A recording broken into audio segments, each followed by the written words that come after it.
Hello, hello, hello. A much needed conversation we're having in our community. You're getting this directly from our community if you're in our community. And you're one of the reasons why I made this video, but it might help other people, my YouTube family and my TikTok family. So, welcome, welcome, welcome. My name is Miss Penny. I run the chemistry channel and Spiritual Roots Hoodoo community. Come on in here.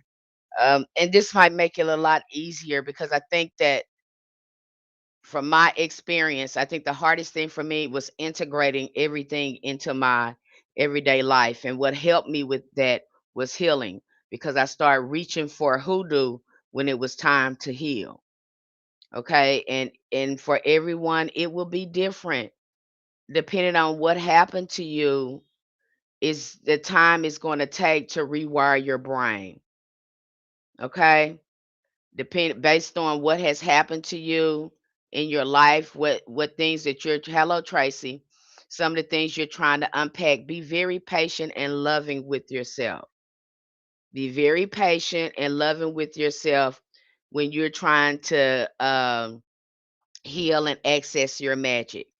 And all of this plays a big component in it because we're trying to uh again get control of our mind. If you can get control of your mind and regulate your nervous system, the better things are going to be.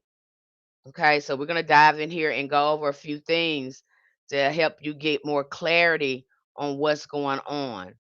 Okay, magic is best understood as a philosophy and art of effecting intended change through unseen causes. It is a holistic way of living that recognizes the deep interconnectedness of all things and the human capacity to shape reality through conscious intentions.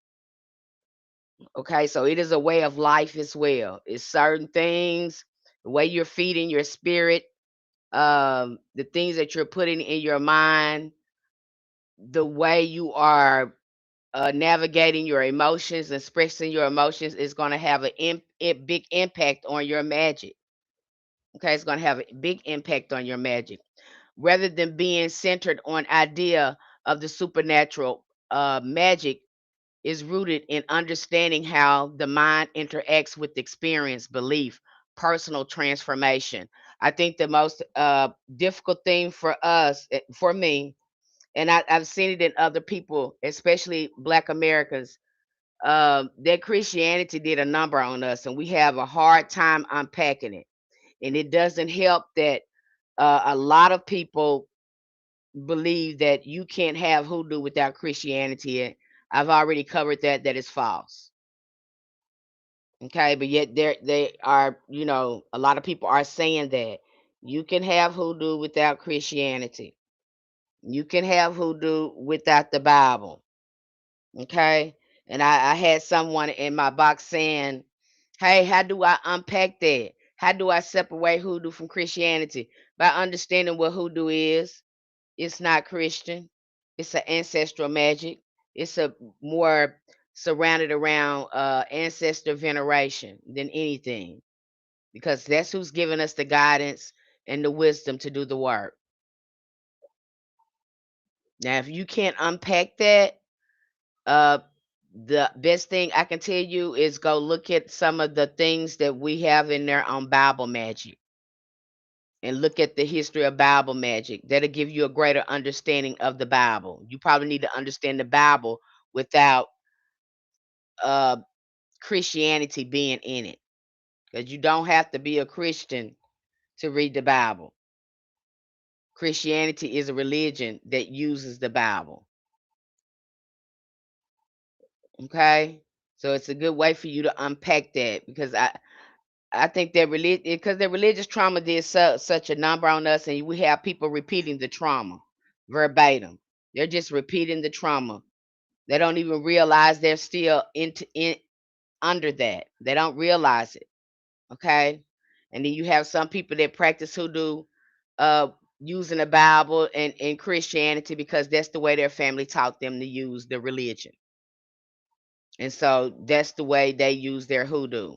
But this is not a one size fit all when it comes to this practice. Okay.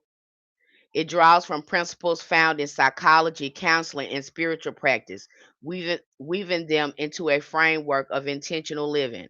At its core, it is about empowerment, awakening the innate power within to manifest desire, improve well being, create meaningful change. Through this process, a person develops greater self awareness, emotional regulation, and a stronger sense of agency over their life. That's what's going to happen there.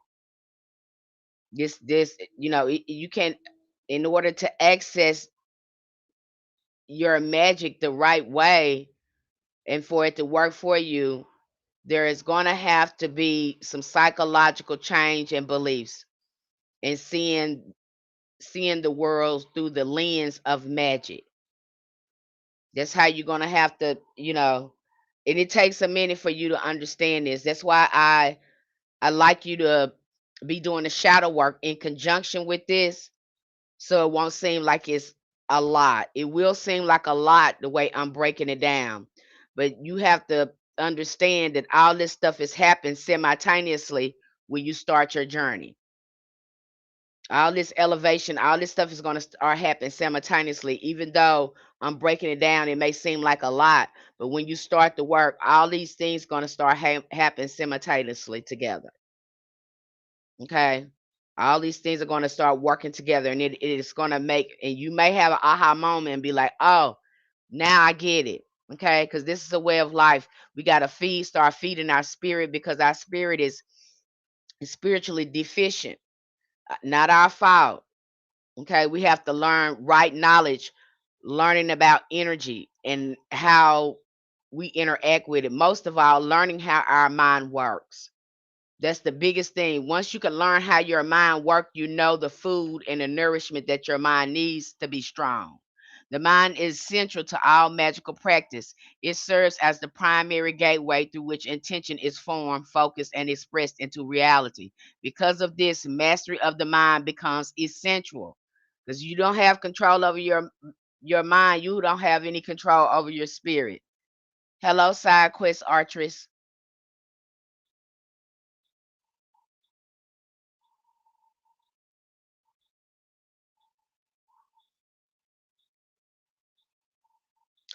Side quest Artress asked me something in the comments. She says, do you think the palace was Egypt or was no different than having an administration over the people like today?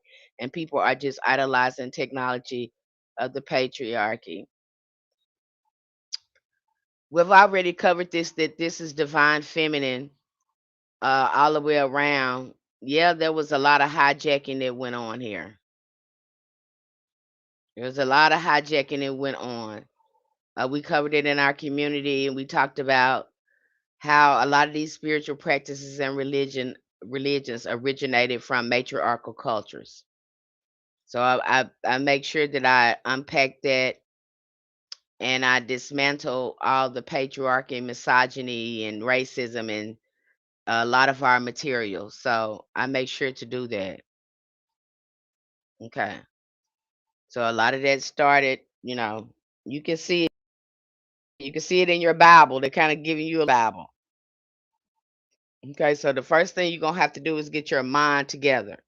The ability to concentrate, visualize clearly, and sustain intentions determines the effectiveness of any practice. Mental discipline is therefore not optional in esoteric work, it is foundational. Your mind got to be right. Understanding it. That's why we're slowing down. The more you slow down with this, you guys, the better the more results you're gonna get. You're not going to get it by trying to go fast, do everything at one time. It's just how this works, and it'll make. I've told people this, and they think, "Ah, no, Miss Penny." I'm like, "Do it. Slow down." And when they slow down, they start having aha moments. Everything start coming together. So you're gonna have to slow down because they got you in this time loop, this Saturn time loops that keeps you restricted. And in order to do that, you're going to have to slow down. Okay. The way they're using this Saturn energy, you got to take your energy and your time back by slowing down. And once you take your time back, again, your mind back, because your mind, this is your experience of your mind. You will start to see you have more control over your time. It'll trip you out when you see it. They got you busy with rushing. So again, that time, because like I said, your time is worth more than money. And when you start taking your time back and start using it to heal yourself, and you slow down, you're gonna start putting things together. No, you're fine. Okay, side quest archers. So again, taking your time with this. It's no rush. I know we all want to learn. I wanted to learn too, you guys. I want that for you. But I promise you, when you slow down and start developing this relationship with your ancestors, when you practice self-care and nourishing your mind, things are going to speed up for you. As long as you're rushing and thinking, this is not a rush thing anyway. And the more you can focus on yourself, I'm going to tell you now, the more you can focus on yourself and your being, the better it's going to be. You're not going to get it if you're around a whole bunch of people and all that and trying to do this work that's not really feeding your spirit. It may take a while to make some progress with this, but it's going to be a way of life, and you're going to be spending a lot of time doing a lot of self-reflection. You may even feel alone. Okay, but you're not alone. You may feel lonely, but you're not alone. And don't think it's going to be a whole bunch of people on your journey with you, because it won't. Everybody can't ascend with you. You're ascending. So when people start pulling away from you and those things, do not be shocked, because everybody is not interested in ascending. That is all that old energy that you've been leaking out in places that wasn't, good for you. Wasn't benefiting you at all. So that means that people will pull away, even family will pull away once you start to take back your energy and your mind. Be patient and loving. I can't That's why I'm telling you, you think I'm just talking when I say you're gonna be doing more healing and self-love on this journey to access your magic. And all this has to do with intergenerational trauma.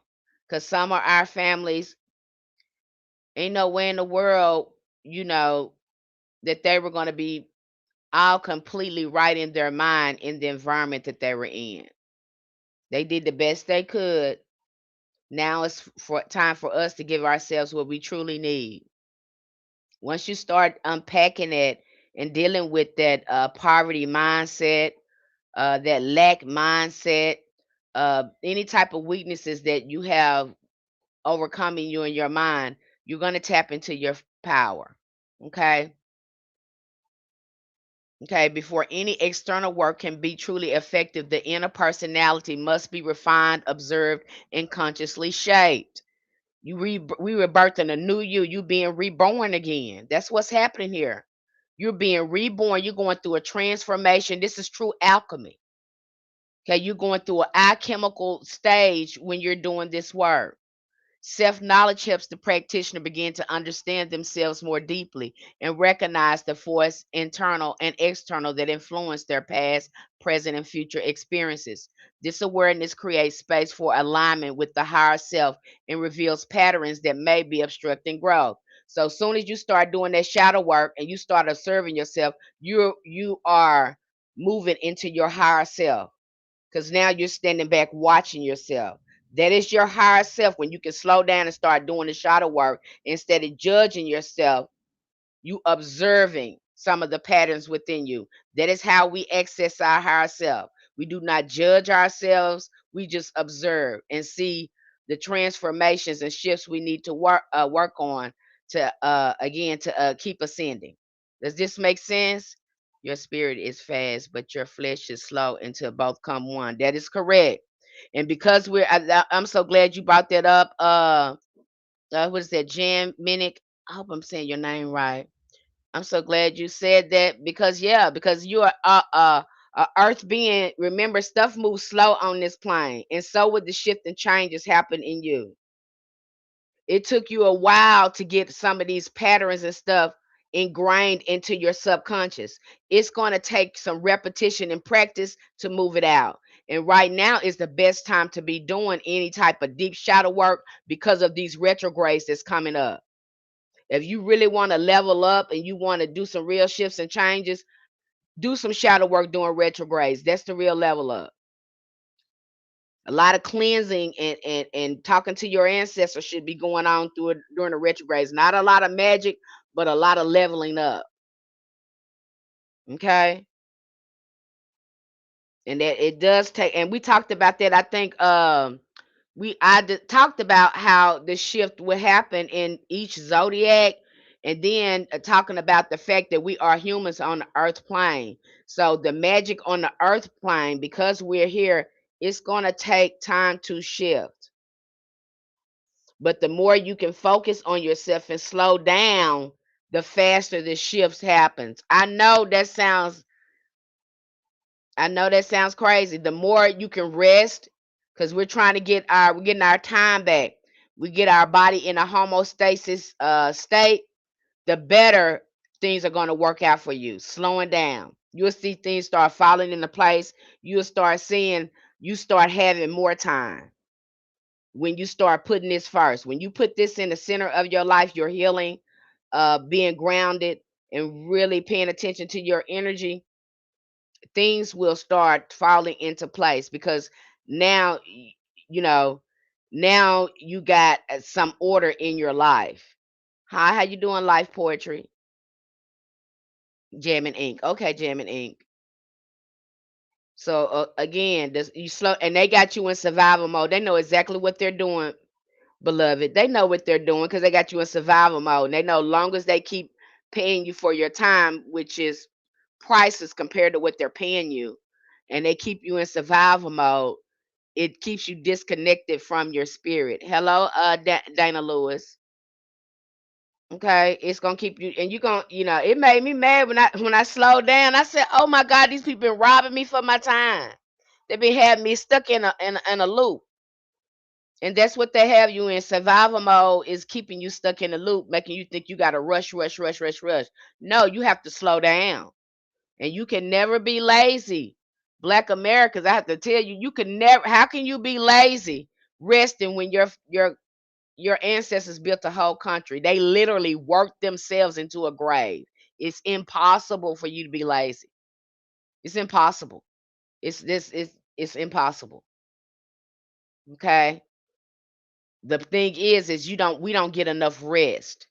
We don't get enough time to sit with ourselves. What about when you are praying and setting intentions, but takes a while for outward change? Again, that's still a form of affirmation and tapping into your higher self. You're going to be doing a lot of that on this journey. You're going to be doing a lot of affirmations, pouring into yourself, a lot of things that I love using to rewire, because I do ongoing rewiring all the time. And what has helped me is I play a lot of some gospel music with strong affirmations in it, especially if they're repeating a verse over and over again. It helps to reprogram my mind and feed my spirit. I'm always reading something, even if I'm listening to a reader. And then I meditate because I'm always doing meditation rituals. So I'm meditating at least 2 or 3 times a day. Okay. Sometimes 2 or 3, depending on what I got going on and what I'm trying to do with my mind. But the more you meditate and do these path working, and people be missing this is going to help reprogram your mind. Okay. You have to slow down. And the biggest excuse I see with this is I don't have time. Who you talking to? Because you're not talking to me. You're not talking to me. Yes, you do have time. If you ever come to me with that excuse, keep it in your pocket because I don't want to hear it. It's because you don't want to make time. You make time for BET, you make time for crazy stuff. You put yourself first and love yourself enough. You are the most important person in your sphere, in your world. If you want it to get better, it's going to get better by nourishing and loving yourself. And your ego gonna be fighting you every time. This stuff don't work. That's going to be your main battle,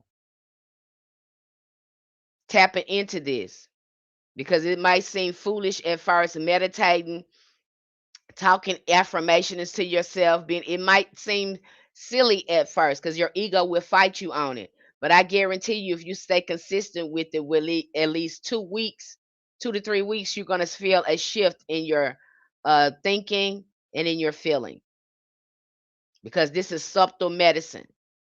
They subtly program you and made you sick. You're going to have to subtly program yourself and get yourself well.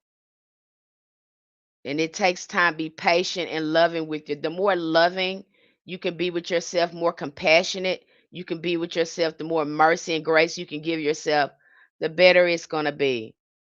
Okay? Don't judge yourself or compare yourself to anyone out here.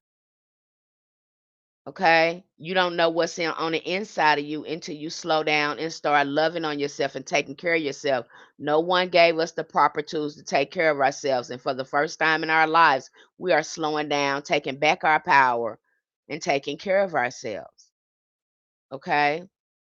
The more you rest, the more you gain energy. That's right. You're going to be restored. Okay? The more you lay, you're going to start seeing things happen so quick when you lay down. Okay? When you lay down, you rest, you set your intentions. That's why after each workings, if I'm doing some work and I've been to that, I'm going to go lay down. I'm going to rest after I do that work. And usually when I done laid down and rested, I see that works, it start working automatically. Not by doing more stuff, but just by resting and letting it unfold. You're gonna start seeing it for yourself. But you're not gonna see it right now as much as you want to, because a lot of us are in survival mode. Not your fault, not blaming you. I'm not blaming you, beloved. I get upset about it because I don't like that they got us like that. Okay? I don't like they got us like that. And I have to be firm and stern with you, letting you know, yes, you do have time. We're not going to play that game. We're not buying into their stupidity. We're not doing it. You're going to make time. You have time to love and take care of yourself. Your ancestors, they made sure of that. You just got to learn how to take it back. Okay? This awareness creates space for alignment with higher self and reveals patterns that may be obstructing growth. It is through observation, reflection, and inner refinement that true transformation begins. This path inevitably includes shadow work, character development, and an honest examination of inherited family patterns and psychological conditioning. We take you right into that in our shadow work program. Okay. And I know thyself membership, we take you right into that.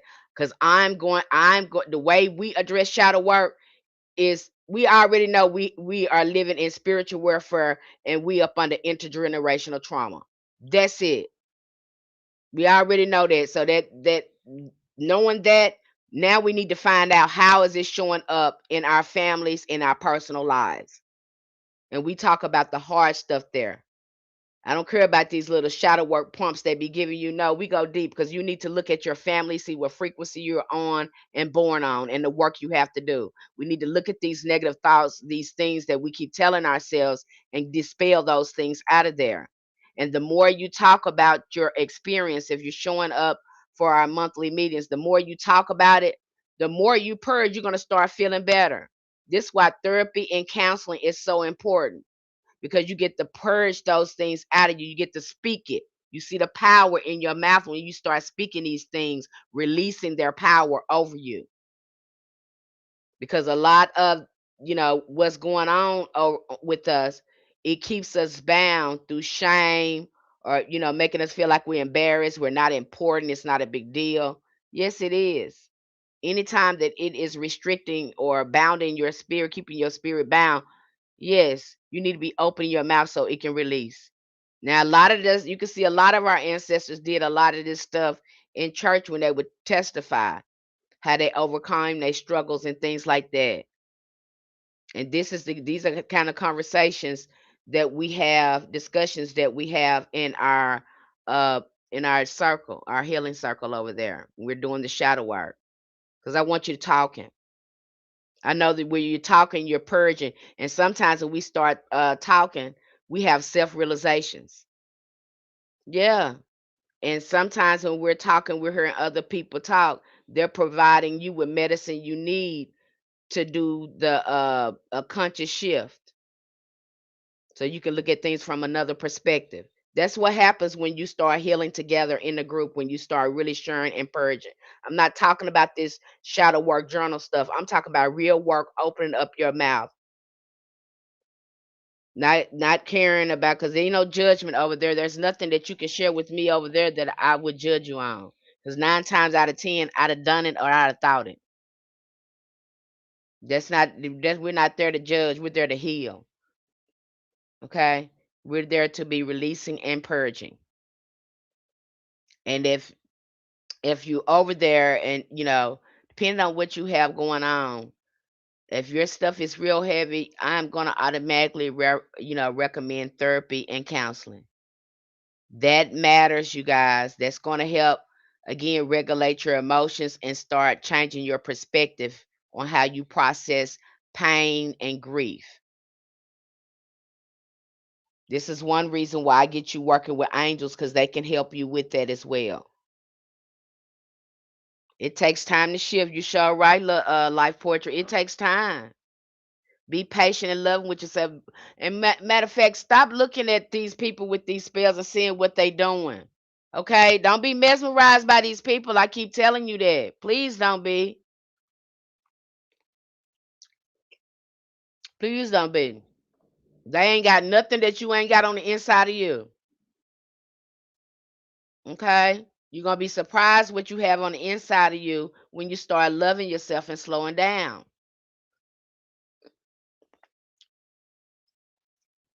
Your ancestor communication is going to get clear, because you get a chance to move all those false beliefs out, all that wounds, all that trauma, all that stuff out. And now you'll have a clear communication with your ancestors, and that's what we want to happen. Okay?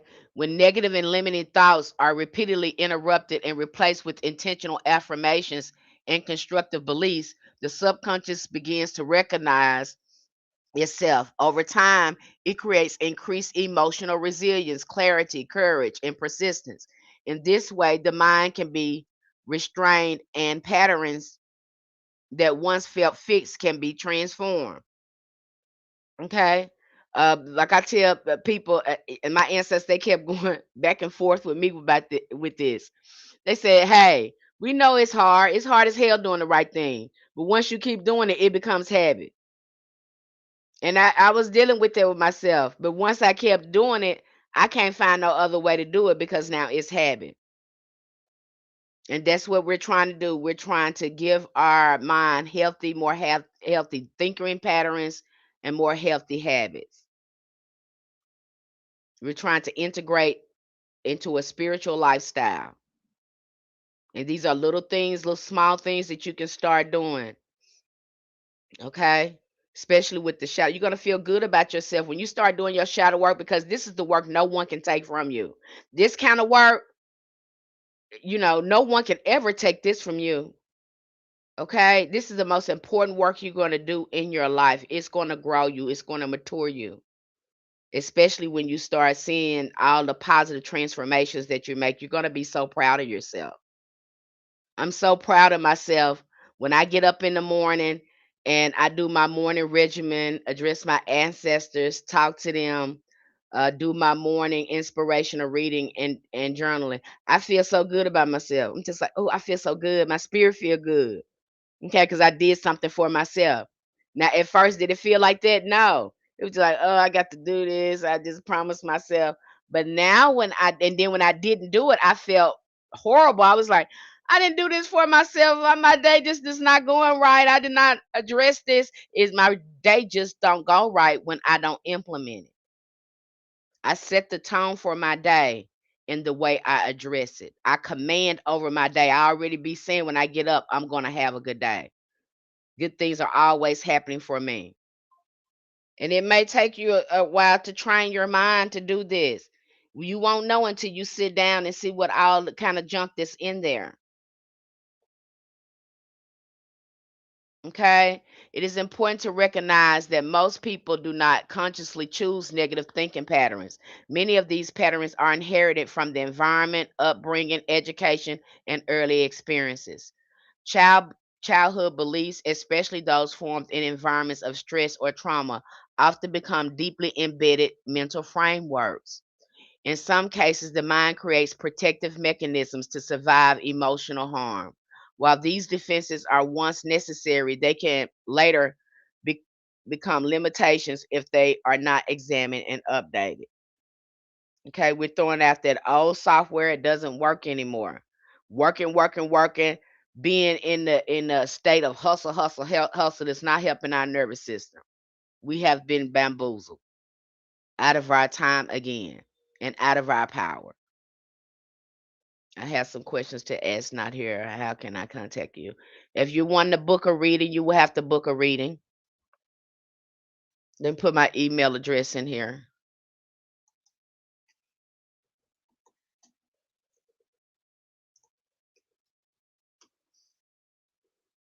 Okay. My email address is in there if you want interested in speaking with me. So again, slowing down. It's more important. I know what you're seeing up here. You're seeing spells and things like that. And people are not sharing the journey. They're not sharing the journey because it is a science to this. And just like you guys, uh, I knew I had to get my nervous system together. I did a lot of uncrosses on myself. I got a chance to know water really, really well. Water, because water is our first mother. So I was taking a lot of bath cleansing and healing. A lot of that stuff was going on with me before I even picked up a spell because I was trying to change myself. I know everything that was going on in my life with doing the shadow work was coming from me. And my life ain't gonna change if I don't change. And some of the things I didn't like in myself that I wanted to change. And I knew my outer world was not gonna change if I didn't get that together, if I didn't heal that. So most of the work that you'll be doing when you first get in here will be on yourself. You got a lot of people that's trying to do spells, trying to doing a spell to change themselves. No, you need to get somewhere and sit down and process that and get to work. Cause you ain't doing nothing but putting a band-aid over you putting a band-aid over a gaping hole. That's all you're doing. That's not foundational work. It's not gonna stick. Ain't gonna do no good for you to do a blockbuster and all that stuff, and you're not gonna eliminate any of the blocks within you. Them blocks ain't on the outside of you, they're on the inside of you. So you're gonna probably have to do a bath 3, 4, 5, depending on what your ancestors want you to do. You have to do them baths days in a row. Might have to get up, might have to fast on top of it and do scripture to move that old energy out. Yeah, this is work. They got you thinking that a candle is gonna fix it. No, you have to be a willing participant in it because everything is coming from you. Okay, I know what they're showing you. You doing any uncrossing work, it's some things you're gonna have to, you're doing uncrossing work, and you need to be exposing yourself to positive affirmations every day and to stop your train of thinking. When you see something negative, when you can catch that negative thought, say, oh, wait a minute, let me change the way I'm thinking. Why am I thinking that? No, we're gonna look at that differently. That's why you need to slow down because sometimes our mind is stuck on a faulty default. That's how my mind was when I started examining how my mind was going, because I need to know how it worked so I know how to access my magic. So when I started really paying attention to my mind, I said, this is some bull crap. Ain't nothing but bull crap going on up in there. I said, oh my God, this is sick. Like my mind was just stuck at this default. And I started slowing it down and reprogramming myself. And I wouldn't have been able to do that without the help of the angels. And I'm telling you the truth. I wouldn't have not been able to make those big improvements had I not started working with that angelic energy. Hello, Enchanted One. I wouldn't have been able to catch. I wouldn't have been able to catch that had I not been doing this work, and then going to the medicine and having the angels help me work with my mind and start shifting my conscious in the way I was doing things. And the ego would try to fight you on this because it doesn't want to change. It's trying to keep, it's used to keeping you, uh, trying to keep survival. It's used to survival, and you're trying to shift into thriving. Okay. Spiritual beliefs are also heavily influenced by early conditioning. The way a person understands divinity, energy, or spirit is often shaped by their upbringing and culture environment. Because of this, it may be deeply healing to re examine belief systems at the beginning of a spiritual path. Many individuals carry unresolved spiritual or religious wounds, and these can influence their perception of themselves and the world. Healing these layers is often some of the most delicate and transformative inner work. So I've had people too that have been wounded by the church that have had gifts and been orchestrated by the church. And so a lot of that will take some self trust, believing in your intuition, trusting in your intuition. Stop looking for outside validation and validate yourself because that's all that matters. Okay, this will take time. Be like I said, be loving with yourself. The more you slow down, stop looking at other people and tell the ancestors what's going on with you. What is your goal? We need to be developing a better relationship with our ancestors. Let them know what we're trying to heal. We need to be developing a better relationship with Archangel Raphael, Archangel Michael. Let them know what's going on and what we're trying to do. That's who we need to be talking to. That's who we need to have our focus on. The more you can focus on you, the better results you're going to have. I'm going to keep on saying it because everybody is got you. They stealing your time through distractions. They stealing your power through distractions. They got you focused on other things, and whatever you focus on, you give energy to and power to. Right? And you're gonna see how many when you start this doing this work, you're gonna be tempted and tested so many times with people with distractions and things like that, and you're gonna have to bring your attention back to yourself. And people are gonna get, like I said, you're gonna start purging a lot of energy, and people are gonna get upset with you because you're no longer entertaining the same thing they do. It's gonna happen. If you're doing this work, it's gonna happen. I don't expect when I talk to you and you tell me everything is going good and you getting along with everybody, I'm gonna be side eyeing you because that ain't you supposed to be everybody problem. Everybody supposed to be upset with you. Okay? Not that you around people that's already healed and they're supporting you, but you're gonna be it you're gonna be having some disagreements. And that's all for your spiritual growth and your ascension. It's not because you're doing anything wrong, it's because you are growing and you're moving. And other people can't go with you, or some people don't want to heal. Some people, they are satisfied. That's just how I am. I'm just gonna be like that. They're not interested in that. And then they get mad because you don't want to stand still with them. All of these things are going to, you might experience some of these things. These are things are not uncommon. You might have breakdown with friendships uh, and in your family, even some relationships, depending on how what you need to heal in yourself and where you're leaking energy. Because this is going to tell you where you're leaking energy to. The more you rest and focus on yourself and call, because that's what you're doing. People say, call your energy back to you. You better be acting like you better be guarding your energy as well.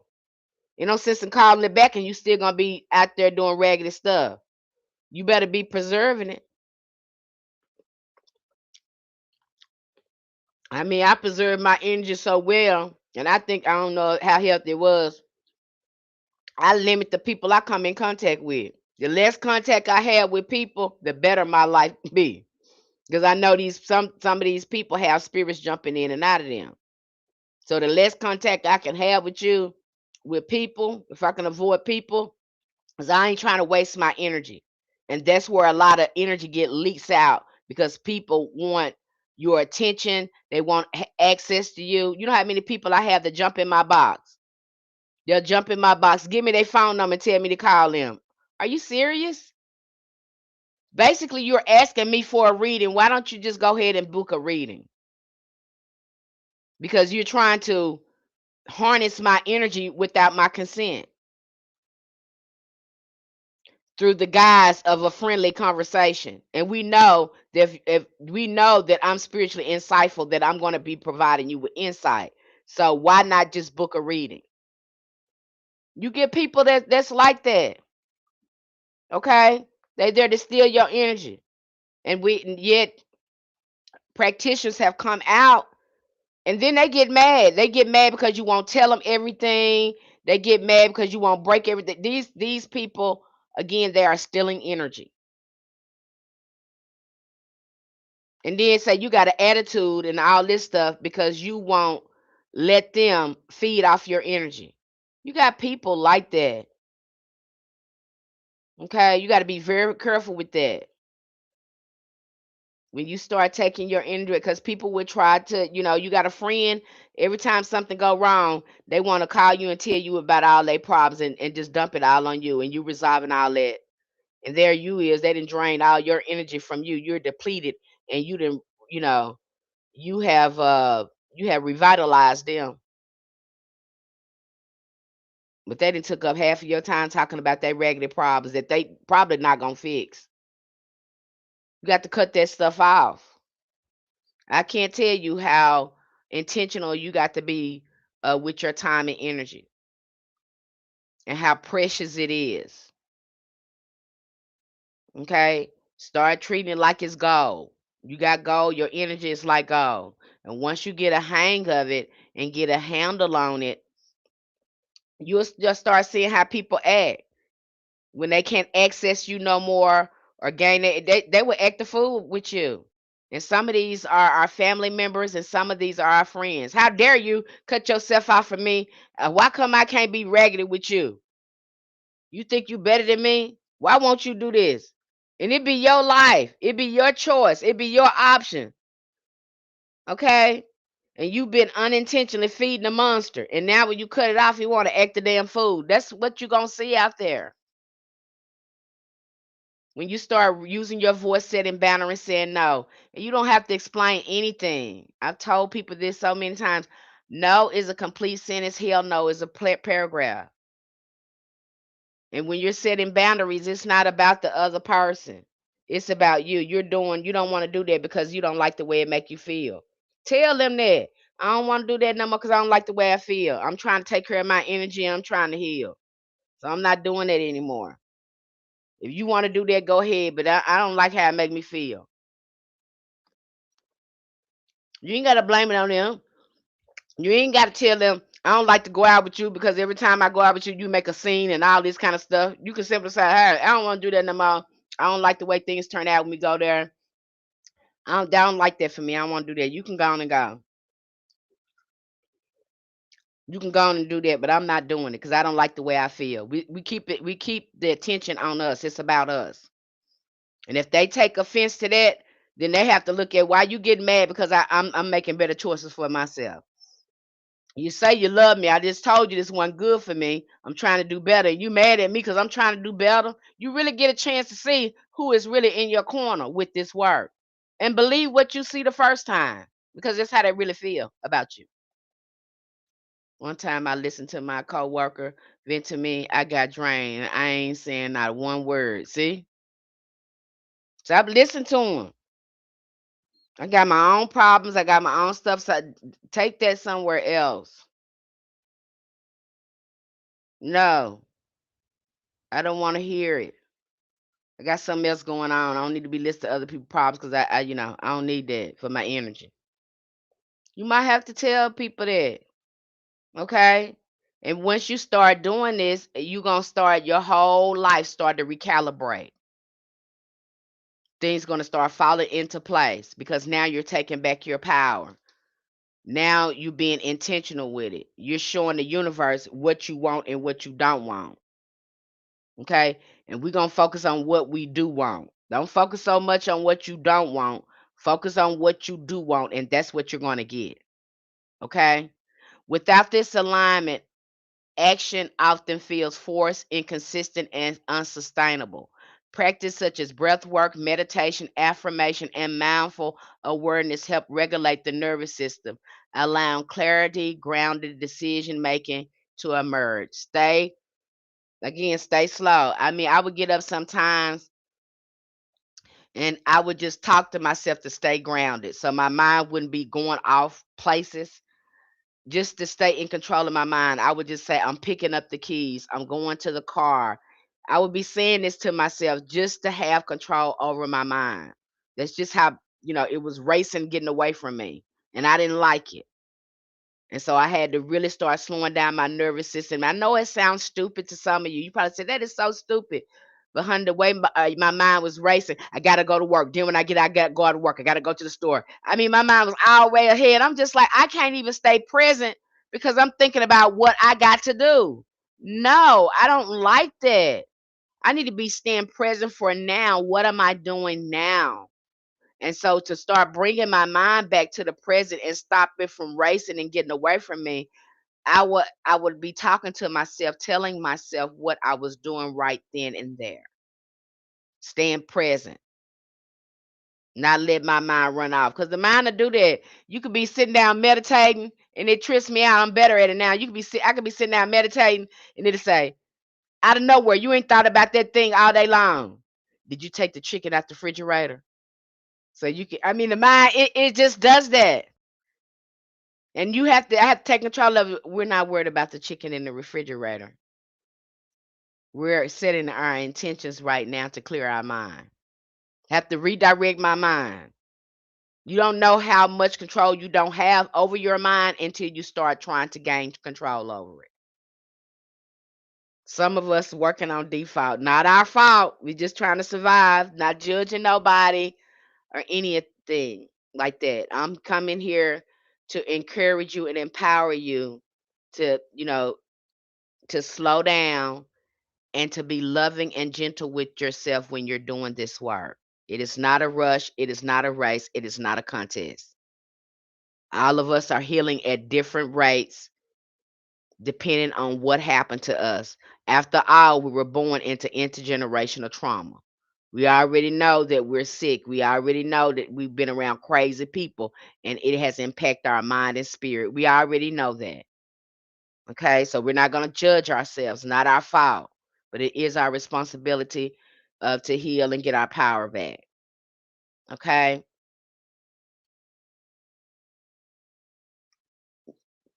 and so again, rewiring the mind. That's what we're talking about, rewiring the mind. Rewiring the mind begins with repetition. The more you practice this, because that's how it is. Like I say, you could say affirmations within 2 to 3 weeks, you'll notice that your mind will begin to change the thinking patterns. So it's going to take time for you to gain healthy habits and be repetitive with them. Once they're in there, you're going to feel uncomfortable or not right when you don't do them. And that's a good thing. That's what we want to happen. Okay? Limited beliefs are gradually replaced with empowering ones. Okay, yes, we can do this. Yes, we can. Yes, we do have time. We just need to make time. Now, don't come to me with I can't do. I don't want to hear it. I don't want to hear it. I don't want to hear it. I'm not taking that program, and I'm not gonna let you do it. Yes, you do. You need to get somewhere and sit down and figure it out. Just say I haven't figured it out yet. Don't say I don't have it, because yes, you do. You're going coming from a mind of lack saying that. Yes, you do. I have to rewire your whole brain. And this might you and some of you might think, Miss Penny, you're being too hard on me. No, I'm not being hard on you. Okay? I know what you got. I know what your ancestors put in you. We're not doing that. You need this type of mentoring and coaching so you don't slip into a weak mindset. These people already got our mind weak. I'm not going to let you slip into that. We're not having it. Your ancestors, they left too much to help you for you to be thinking and acting like that, because the ancestors don't make no junk. Okay? And if you hear it, they put you here for a reason. I don't want to hear it. I can't do it. No. We getting out of that mindset. That's the reason why the stuff ain't working, because you're thinking like that. No, it ain't gonna never work if you keep crossing yourself up with that kind of talking. That's all you're doing. Yes, you can. And when you start saying you can do this, you will start seeing all the possibilities and ways you can get stuff done. Okay, so I'm not trying to be hard on you. I have to be firm with you. Okay, so you can see your power. Not being mean to you, I'm being firm with you, because we're not doing, in order for you to, something gonna have to shift in there, and I have to get you out of that lack type of mentality or I'm too weak mentality. We're not going for that. I hope you're hearing me. Okay. Shifting identity is achieved through consistent action aligned with the future self. Each time a person acts in alignment with who they are becoming, and a new identity loop is reinforced and old patterns begin to weaken. You're going to become the hoodoo practitioner. That's why I when I address you in our community, I address you as a practitioner. I'm talking to you like a practitioner. Did you do this? How's time shifting army? Did you do this? Did you do that? Did you go over here and read these books over here? Let me give you this. I'm going to treat you like, because that's what you are. Okay? That's the identity I'm giving you. You are a hoodoo practitioner. You are a root worker. That's how I'm approach you in our community, not as no student. All of us are students. All of us are practitioners. That's how I'm going to approach you. I'm going to approach you like you know what you're doing. Okay? I've given you enough foundation for you to stand on that. Okay? And to shift into this new identity. That's what we're doing. We're shifting into this new identity by doing this work. If that's what you say you want to be, that's who we got to act like. That's who we got to be call and claiming that we are. We have to state that. We have to integrate that into our everyday life. I don't care what other people, you know, this is a way of life for me. Ain't no shucking and jiving here. Okay, this is not aesthetics where I come here just so you can see that I look like I know what I'm doing, but I really don't. I'm just putting on a show. No, this is not that. This is actually a way of life for me. This is not aesthetics. And if you probably me follow me around for a full day, I would probably you probably be say, Miss Penny, you is so boring. You right, because I stay focused on myself. Okay, I stay focused on relationship with my ancestors. I stay focused on relationship with my spirits. I try to dodge all, try to stay prayed up and really take care of my energy. Okay, I dodge all the type of contrast. Highborn King 11. You're gonna be like that too. You're gonna like a lot of peace. Right now, a lot of us like a lot of drama and all that stuff. That's from trauma. Staying in the war, staying in the conflict all the time, staying in survival mode all the time. We love the bad what baddies and the fighting and all that sort of stuff. That's drama. That's trauma. Okay? That is trauma. That's why you like that. You addicted to that. Okay? It's emotionally intoxicating. And that's what they have been doing to us over there, keeping us emotionally intoxicated into drama, into trauma. Drama and trauma. It can never heal if you're constantly feeding it. And they make sure they constantly feed it. That's why we love going to drama. That's why we like looking at baddies and all that. That's why some of us don't like sitting by ourselves. We ain't got a lot of people around us. We don't feel like we're alive. We can't generate our own energy. Just what's gonna happen when you get to sitting by yourself and looking at yourself. We have to be looking at, stop pointing at other people. Don't worry about what so and so did with her spell. That's her magic her ancestors taught her or them. Your ancestors gonna teach you your own magic too, and it's gonna look different. And they probably gonna tell you don't show nobody, and that'll be good. Okay, don't worry about that. Right now is the time to be worrying about healing yourself, using that magic, using them spiritual baths and stuff to heal yourself. That you're gonna need it now more than ever for that.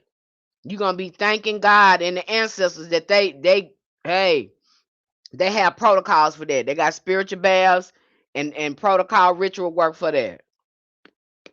You're gonna be doing a lot of work on yourself.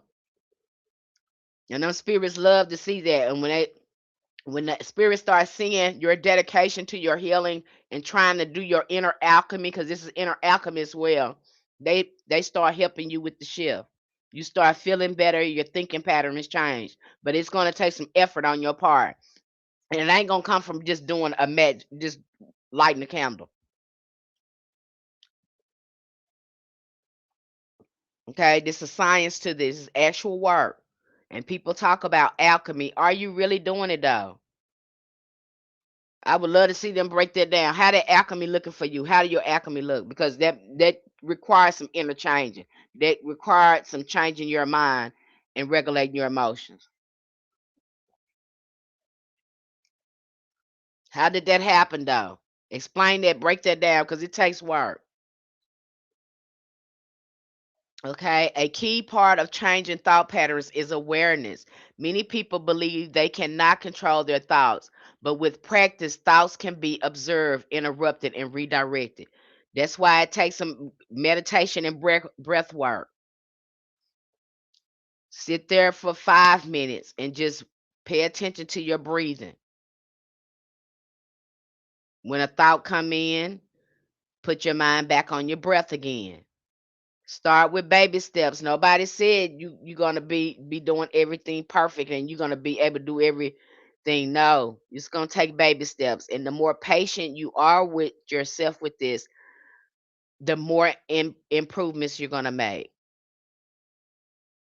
Slow down. Don't compare yourself to nobody but yourself. We're not looking at other people what they doing. We're looking at what we doing.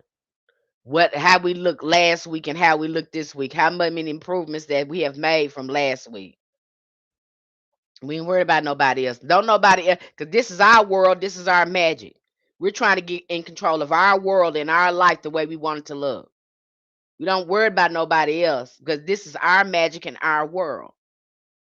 And that's what we're trying to access our own magic, our own magical world.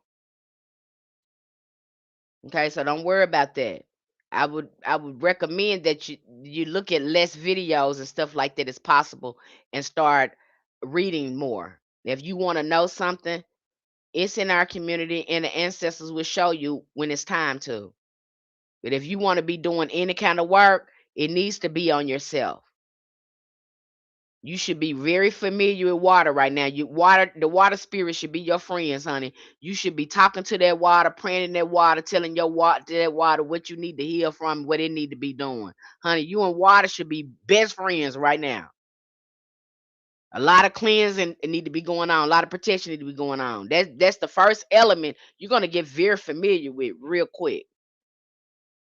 And you're gonna need that water. Okay? So if any work you're gonna be doing, it's gonna be on yourself.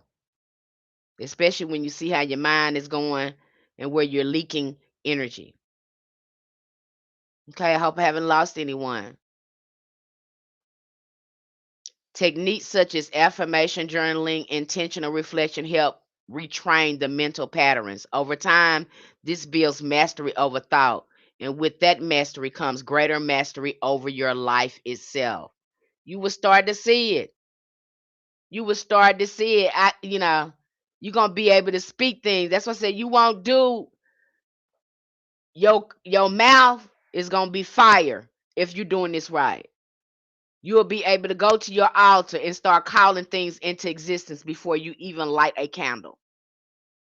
You'll be able to go in meditation and change things around and start seeing things shift around in your current reality. If you got your alchemy, your any alchemy together, your mouth gonna be fire because you've been using it to heal. You've been using it to talk to these spirits and to heal yourself. It's going again. You're powering up your conjure your mouth again too. You've been keeping it closed when it need to be closed. You've been using it to heal yourself. You've been using it for prayer, to purge, to talk to your ancestors. So you build an ashe up in yourself. This is how you build your ashe. This is how you build your alchemy. Everybody say, my ashe, ashe, ashe. Okay, so how you do it? This is how you do it. Sometimes before you even get to your altar, light a candle, you will be able to speak things into existence. It'll start happening right when you say it'll happen. You ain't had to light no candle or nothing.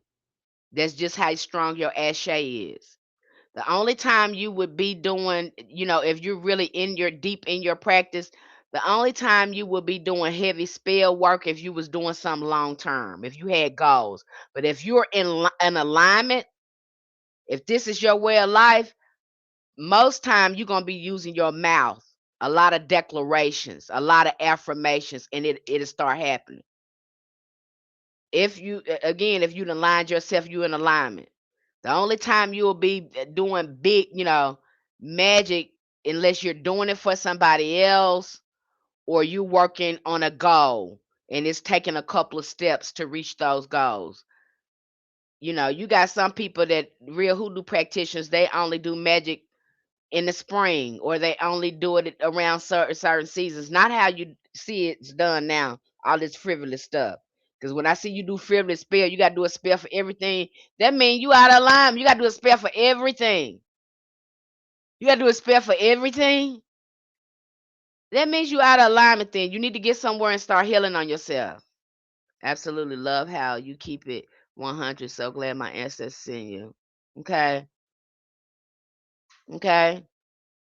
So you won't have to do it if you done built up your chi and you've been working with your mind again because your mind control your reality. You're connected to the universal mind, and once you start get in alignment with these forces, you've been working on yourself, and you to put all that junk out your mind. You got a interconnection to the universal mind. So when you start speaking things and saying things, you can bring them in existence faster because you're in alignment. You won't have to do that much magic. I know what you're seeing here. Now let because now I'm seeing stuff. It just be frivolous spells. You wouldn't have to do that if you just get a good relationship with your ancestors and develop these spiritual relationships. The only time you would be doing that, like I said, if you had big goals and you're having to do something in steps, or if something comes up and you have a protocol like a court case, or something immediate just happens and you want to do that. But most of the time, you'll be able to again open your mouth and do some fire conjure work and prayer work, and you'll start to see things shift. But your mind got to be right. Okay, it ain't gonna work if your mind is all messed up. We got to get you in alignment, and you can do it. You can do it. It's gonna take you to being aware of yourself to do it. Okay. Human consciousness develops through stages, and with each stage, the brain itself is reshaped. That's why I say be very patient with yourself. You're going to see these small little changes.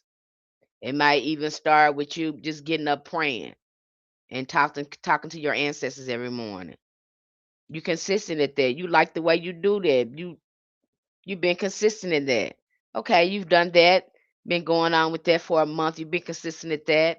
Now you're ready to add a little bit something else that you can add to your day.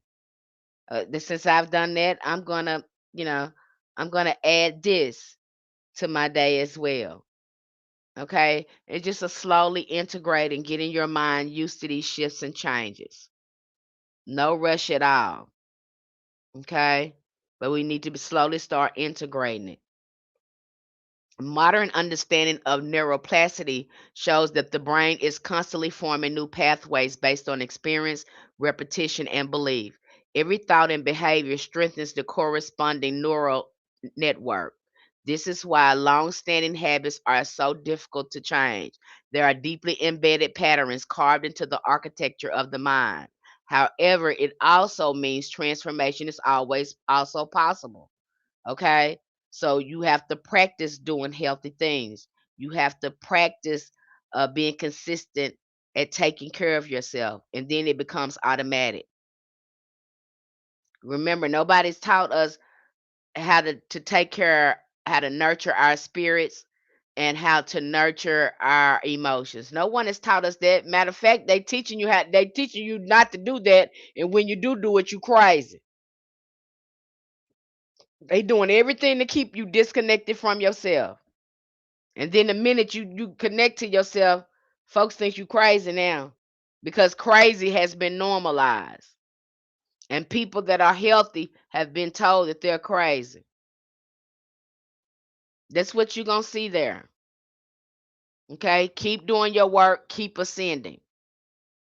The more you start to focus on yourself, the more you're going to see how sick you were and how sick others are. You're going to be guarding your energy. Okay? You're going to start opening. You can't unsee it. And some days you're going to be grieving because now you got to figure it out. You can't unsee it. You can't unknow it. There's going to be some grief too when you see how many people just sitting around here willing to sit. You're going to be grieving because they can't go with you no matter how much you explain them to you. It's like you explain them what you're going through. It's going to be like y'all on two different islands. They're not going to be hearing you. You can't talk. They can't go to they can't ascend with you. You're on two different frequencies. So ain't no sense in having no conversation with nobody. And they not willing to ascend. They ain't trying to hear you. They're not trying to ascend. They're not even there. There would be a lot of grieving going on. You might be coming up in a meeting. Minute. I had a fight with my mama. I had a fight with my brother. I had a fight with my best friend. 'Cause I told them I didn't want them to do this to my mama. And then. You might come in there with that good. I know it hurt, but now you get a chance to really see how they see you and how they were benefiting from your energy. No, it don't feel good. Okay, you're gonna have to do some grief work around that and see why you allowed them to do you like that. What kind of wound is open like that they feel like they can do you like that, and start healing that wound. It might be a lot of that going on. Don't be surprised, beloved. Not your fault. Okay, you're seeing for the very first time how people are misusing your energy. Be very patient and loving with yourself. Okay. And sometimes I tell people, well, they blaming everything on me. They think I'm the problem. And sometimes I tell people, you are the problem because you change. So go ahead and own that. They can't take advantage of you no more. Sometimes we are the problem. That's fine. That's okay too. I didn't come here to be likable. I didn't come here to get along to get along. Nah, I ain't come here for that. Okay. Sometimes you are the medicine, and sometimes medicine don't taste good. It don't look good either. All medicine, and this ain't gonna feel good either. All medicine don't taste good. It tastes nasty sometimes going down. You might have that experience as well. Okay, doesn't mean that you're failing. It means that you're growing. And this is not gonna always feel good. Forget all this love light, new age crap that they got going on. Sometimes growing is painful. Remember how we wanted to grow up and to be an adult? We couldn't wait till we get grown. I want to get out your house, mama. Then we get out on our own and find out these bills. We be like, oh my God. Oh my gosh, I really gotta grow up now. Yes, you really, because this what you wish for. This is what you said you wanted. This what comes with this. Okay, so be patient with yourself, be loving with yourself, and guard your energy. That is the most important thing, guarding your energy and your mind and what you're feeding it, what you're entertaining it. Look at yourself and see what you like to entertain yourself with. And I invite you to go deeper and ask yourself, why do I like this? What is this doing for me? What does this say about me? When did I start? Ask yourself questions. Okay? Be obsessed with yourself. Now is the time to be very obsessed, be obsessed with yourself and be self-absorbed. Okay? By intentionally forming new thoughts and behaviors, neural pathways are created, allowing lasting change over time. So again, doing this work is going to last, it's going to stick. As long as you're being consistent with it, you're going to start seeing transformation. And if you're younger, especially you young people, you're ahead of the game. I'm proud a lot of you guys are, I have a lot of young people in the community and you are ahead of the game. My mind wasn't even at where some of you guys' minds are at. My awakening didn't start, things didn't start shifting for me. I got a little woke up around 28, 29 years old. And I got obsessed and started doing a lot of study into this. But look, you're going to be able to change really, I know you seem like, oh, it seems like a lot, but it's not, because a lot of this stuff is going to be happening simultaneously if you're doing the work. And I can't tell you how quick it'll happen quicker when you get serious about this shadow work. If you're in our shadow work program, if you're following it, you're gonna see all that stuff that's wrong with you just in that first phase. And once you can, all that stuff can come up and you can trigger all that stuff, you can start working on it. Getting your baths together, you'll know what kind of work you need to be doing, how long you can talk to your ancestors about it, how long they want you to do it, and what you've noticed and journal about it. You're gonna be, you're gonna make progress. If you do that shadow work, you're gonna see some real shifts and changes go on because that's when the alchemy starts to happen. That's true alchemy, shadow work. That's where the transformation happens. Your whole outer world will start to change once you get serious about your healing and you're consistent with your ancestors. Just with that alone, you're gonna see everything start happening simultaneously if you're serious. But if you're around here playing and joking around and faking in front, whatever you put in is what you get out of this. This ain't church. This ain't like you go to church Sunday, you shout and all this, and then live like the devil the rest of the week. This ain't that. This is character work. This is self development. This is growth.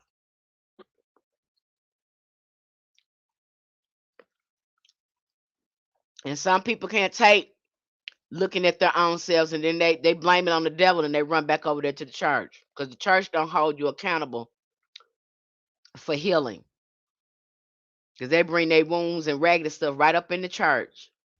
They don't try to heal it and they blame it on the devil. And they say Jesus gonna heal it, like they don't have to be a willing participant in the healing process. They'll run right back over there, especially when spiritual warfare broke out. Okay, when spiritual warfare, they get in this and spiritual warfare broke out, and they start seeing all these shadows and things that come up with them. They run back to the church, and then they'll say, well, I got back over here and nothing is bothering me anymore. I'm not on the spiritual warfare. Of course, because you're participating in spiritual warfare now. You're perpetrating intergenerational trauma. You're working in conjunction with those spirits. So why would they bother you? You back on their team again. You got off their team when you start healing and start looking at yourself and start practicing self-awareness. But self-awareness it's not a requirement over there in Christianity. You just supposed to be judging people and telling them they going to hell. And if they don't believe like you believe, they going to hell. That's basically how y'all to set that up. Anybody can, based on how y'all teach it, the most ignorantest person can be over there for years and not make no progress and think they really doing something. This is my opinion because I don't see anything. You can't be comprehending nothing over there like that. Okay, because of all the contradictions y'all have going over there in your religion.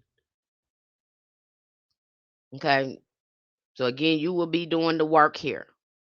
This is all about alchemy. That's what shadow work is going to change you if you're doing the work and holding yourself accountable to do the shift. Don't give yourself no pass, nuh-uh.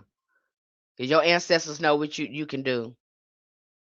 They know what you can do. You have the discipline and you have the power to make the shifts. They know what you can do. Okay, so don't give yourself no excuse. Even if you have to go to therapy, if the trauma is too much, get in therapy, talk to somebody. But we need that stuff out of you so you can be able to tap into your power. We don't want anything keeping us bound and heavy on us.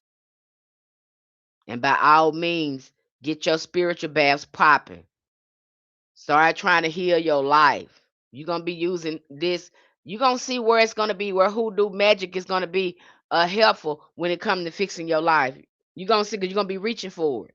You're gonna be reaching for stuff to change you, change you, and heal you. I promise you is. Because that's definitely how I was. I got deep in the spiritual baths. What kind of spiritual bath can I make for this? Because I got this going on. How many days I'm gonna have to do that? Do I need to do it through a full moon while the moon is dark to get this stuff up off me? Do I need to do it for 7 days, 9 days? Let me go ahead and my mind need to be clear too, because I don't like the way my mind is. Do I need to fast during the day and then do the bath at night? Oh, baby, you come up with something. Okay? You trying to heal yourself. You concerned.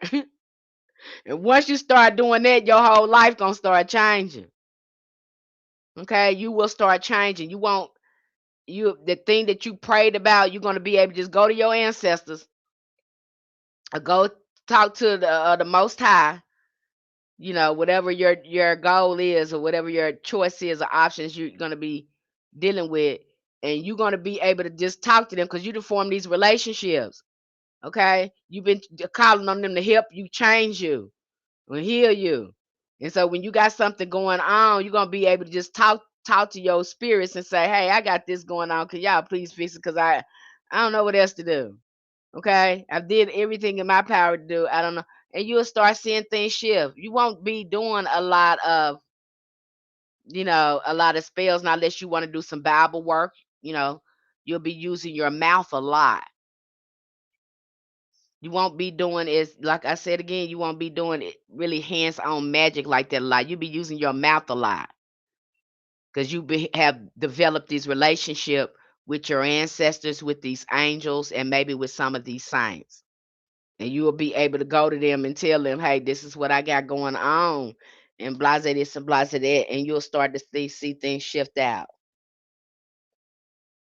That's how this works. Okay.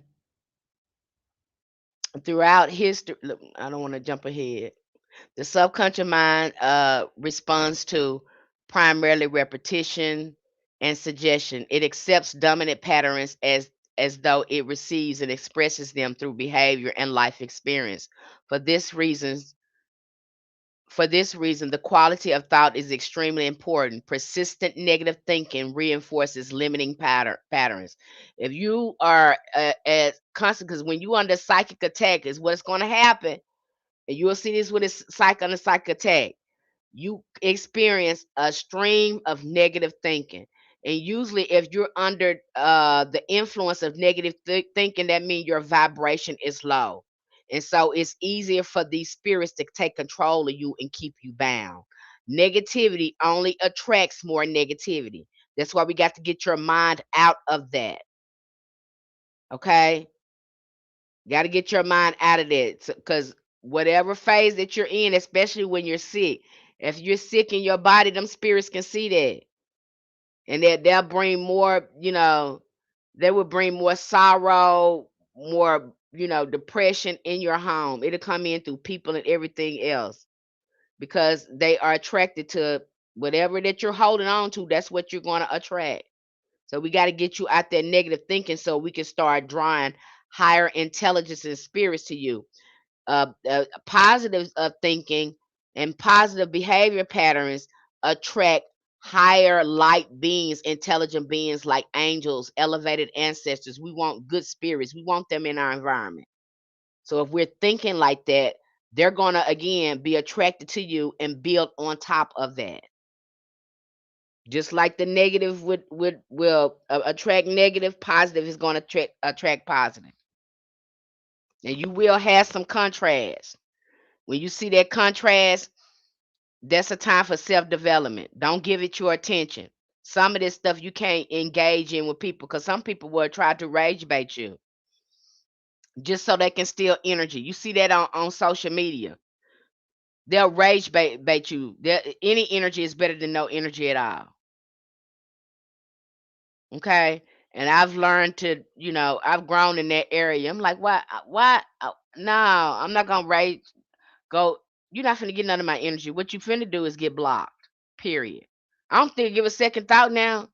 When I see people trying to rage bait me and get in my comments and post and stuff like that, delete, blocked. I'm not going back and forth with there because you're trying to harvest energy. I already told you what this was. So I'm not going back and forth with you on that. I'm not giving you when I tell you that I don't play about my energy, I mean that. The ancestors have really worked with me on that. They didn't got on me about that, and I've learned my lesson, okay? Just say that. I've learned my lesson. I I will block them in a minute. That even in my life, in my physical life, you come to me with that, I will cut you off. I don't got no time. I don't have no time. Mama, sister, brother, daughter, it don't matter. You're not going to misuse or abuse my energy. I'm just I can't risk it. Why are you doing that in the first place? Why are you doing that? I can't let you do it. Now this has been my lesson. you know, I got the lesson. Okay, I'm not gonna keep doing that with people. Okay, and you are not nothing to play with. You need to let people know I'm not nothing to play with. I'm too valuable for you to be handling me like that. Okay, you're not gonna play with my energy like that. It's too precious. My time and stuff too precious. Don't let people play with you like that. You're gonna feel the same way too. And you ain't gonna give it a second thought. Because you thought I was somebody to play with. I'm too valuable. I'm too priceless. I'm too precious for you to be playing with me like that. Period. Okay. So you gonna value me and treat me with respect, or you're gonna stay over there. You're gonna be like this too. Once you get serious about you see how precious your energy is, how priceless it is. You're not gonna let people play with you. You're just not gonna do it. Okay. And that's one of our biggest lessons. Like I told you, a lot of energy manipulation happens here on earth. That's what this is about. Extracting energy, using your bad emotions for loose to feed these things. That's what this is about. Forget looking at these people with these pretty little faces. You better start looking at energy. You better stop being mesmerized by people, because that's going to get you messed up. Because I told you, people are flawed. Okay? You better be trying to get a relationship with these spirits and stop trying to follow these people. And the more you can stay true to yourself and develop a relationship with your spirit guides, the better you're going to be. Stop looking at these people. I know that, honey. I had to learn that lesson real quick. Stop looking at these people because it ain't all what it, especially now more than ever. Uh, don't do it, you guys. You and your ancestors have a lot of resources if you get somewhere and sit down and focus on you. Okay, not these other people. I don't even want you focusing on me. Only time I'm going to be coming here is when I can provide you with something that's going to help you. But ultimately, I'm going to be telling you, what do you asking you? What do you feel? What do you feel like your ancestors is telling you? I don't want your practice to look like mine. It don't matter what I'm doing. What is in you to do? What is your spirit telling you? Because we're having our own identity. We're tapping into our own authenticity. The more you can tap into your own authenticity, the better your that's where your magic is. The more I don't care. I'm weird too. Okay? I don't try to be like nobody else. I come here and I be myself. I may seem a little weird to some people, but that's my authenticity. And that's where my magic is at. I'm not trying to be like nobody else. I don't care what nobody else is doing. I don't care how fancy they make their videos and all that stuff. No, I'm coming here being me. I am enough just like that. I'm enough. I'm enough. I was born enough. My ancestors made sure I had enough. If I didn't wasn't enough, I wouldn't be here. Okay? I need you to get you to thinking like that because your authenticity is where your magic is. It ain't gonna be doing what everybody's doing. It's doing what you feel that works for you is where your magic gonna be. Forget what other people is doing. You're creating your own style, your own lane. Your magic has its own frequency and vibration just for you. My spirit guides are young kids. How can I connect with them? If they're young kids, that sound like you need to do some inner child work.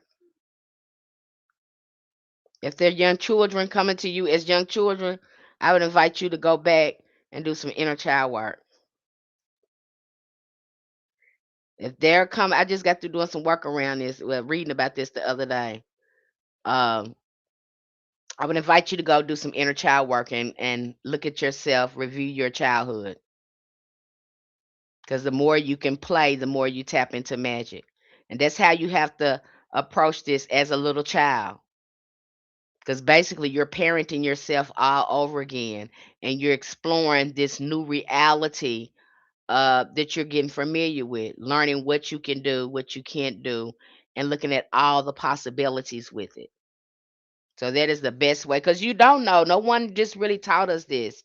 So our mind is very curious too when we begin to practice this. And I would recommend you to get into art, get into painting. These are the things that you probably need to be doing to cultivate a better you. Get into art, get interested into music, listen to music, paint even though you can't paint. Learn to sew. Okay. Start crafting some doll babies. Start making some stuff in your hoodoo practice, like chicken feet and things like that. Start to dabble into that because once we start doing that, we're connecting with the spiritual realm. We're connecting with our ancestors when we do that. I used to love making beaded jewelry because that, you know, to me, that was connecting me to our ancestors because that's something that they did. They beat it. Some people like quilting and sewing. Our ancestors did that too. That's some of the crafting that they did. So doing crafts and things like that, it connects us with our inner child and it connects us with the spiritual realm, our ancestors as well. Okay. So I invite you to do some inner child work. Okay. So let's move on here. Uh, throughout history, many individuals have developed deep mastery of the mind and learned to cooperate with what is often called the universal mind. The individuals begin by understanding their own mental process. Understand your process because when I started to understand my mind and I said, "Oh, I'm a little autistic." Because when you don't know that you have the way your mind works until you sit down and start observing it. And so when I started observing my mind, I said, "Oh, I have a little autism." And then it didn't help either when I started recognizing that everybody in my family had a speech impediment. I didn't know I had a speech impediment. Um, so again, and recognizing how your mind, how often you're in your mind. Then I started noticing too, I stayed too much in my head. I needed to be present more than I was in my head. Okay. I need to keep my mind busy by staying present. So again, learning sitting with your mind, knowing how your mind works, you're getting to know yourself for the first time. You might be autistic. I was watching some practitioner and he was like, he had ADHD. And so he had to tell his spirits, he said, if I forget, he said, if I don't put your offering out, it's not because I don't want to. He said, it's because I forgot. So you guys, please remind me if I forget your offering, because he knows how his minds work. So he, instead of he already warned his spirits that, hey, it's not because I don't want to give it to you, I've lied. It's because I forgot. Please remind me. And so again, this is very important to know how your mind works as well. Okay. Hello, money positive. Yes, God is real. 88. Is when we do these things, quilting and art like this, any art is going to connect you with the spiritual realm. And some of the art and crafts that you're doing, many of our ancestors was doing. I was listening to some hoodoo practitioner, and she said she got into making jewelry, and she wanted to make some metal jewelry, but she was having a hard time finding somebody who would let her do blacksmith work. And so all the men was against her, but some kind of way she found out where she can do blacksmith work and make this jewelry. And come to find out, when she started looking at her family history, I think she had a grandfather or uncle that was a blacksmith. And she had this craving to make this jewelry and do this. Even though she was getting a runaround, her ancestors were still pressing her to make that jewelry. Okay, so, and a lot of them quilted and they made things. And sometimes you'll get glimpses into the spiritual realm depending on what art. It might have you to draw something that's in your head. Okay, so you take it out your third eye and you put it on your paper. Some of them may be pictures of your spirit guides or some of your long lost ancestors. Some people do creative writing or automatic writing. Right now, more than ever, when you're doing this work, it is better, to get get artsy, get crafting, find a hobby, something healthy to do. This is when we start to do self-discovery and learn what our true talents is. Can we make jewelry? Do we have that talent in us? Can we paint? Okay, can we write? Now's the time, since you slow down, is to really look into yourself. Okay. Use a time stamping arm and say the ancestors lead me back to mathematics. That's your thing. Maybe geometry, geometric shapes. Okay. They got an angel like that. Was that Metatron? I think that's Metatron works with geometric shapes. It's goodness, it's in the DNA naturally. I just started back sewing. See? That's how you connect with your ancestors. Before you know it, uh just they'll start showing you different patterns and stuff in your sleep. You'll just wake up and they will inspire you to do different. That's the spirit. That's them inspiring you. And for you know it, that pattern that you so good at it, now that's your gift. And now you can start making money off your, again, your art. They got plenty of ways that inspire us, but we won't see it until we get somewhere and start making friends with ourselves and start loving with ourselves. Because some of us don't love ourselves. No one taught us how to do that. We're looking for other people. That's what happened in these relationships. You go out looking for love. When you're supposed to bring love in a relationship, nobody's not going to ever love you the way you want to be loved. The only way that's going to happen is you do give yourself that love. They can love you to the best of their ability, but ultimately, it is up to us to give ourselves the love that we need. And what happens is people get in these relationships and they ain't loving you the way you thought they should love you. They ain't even got it in them to love themselves.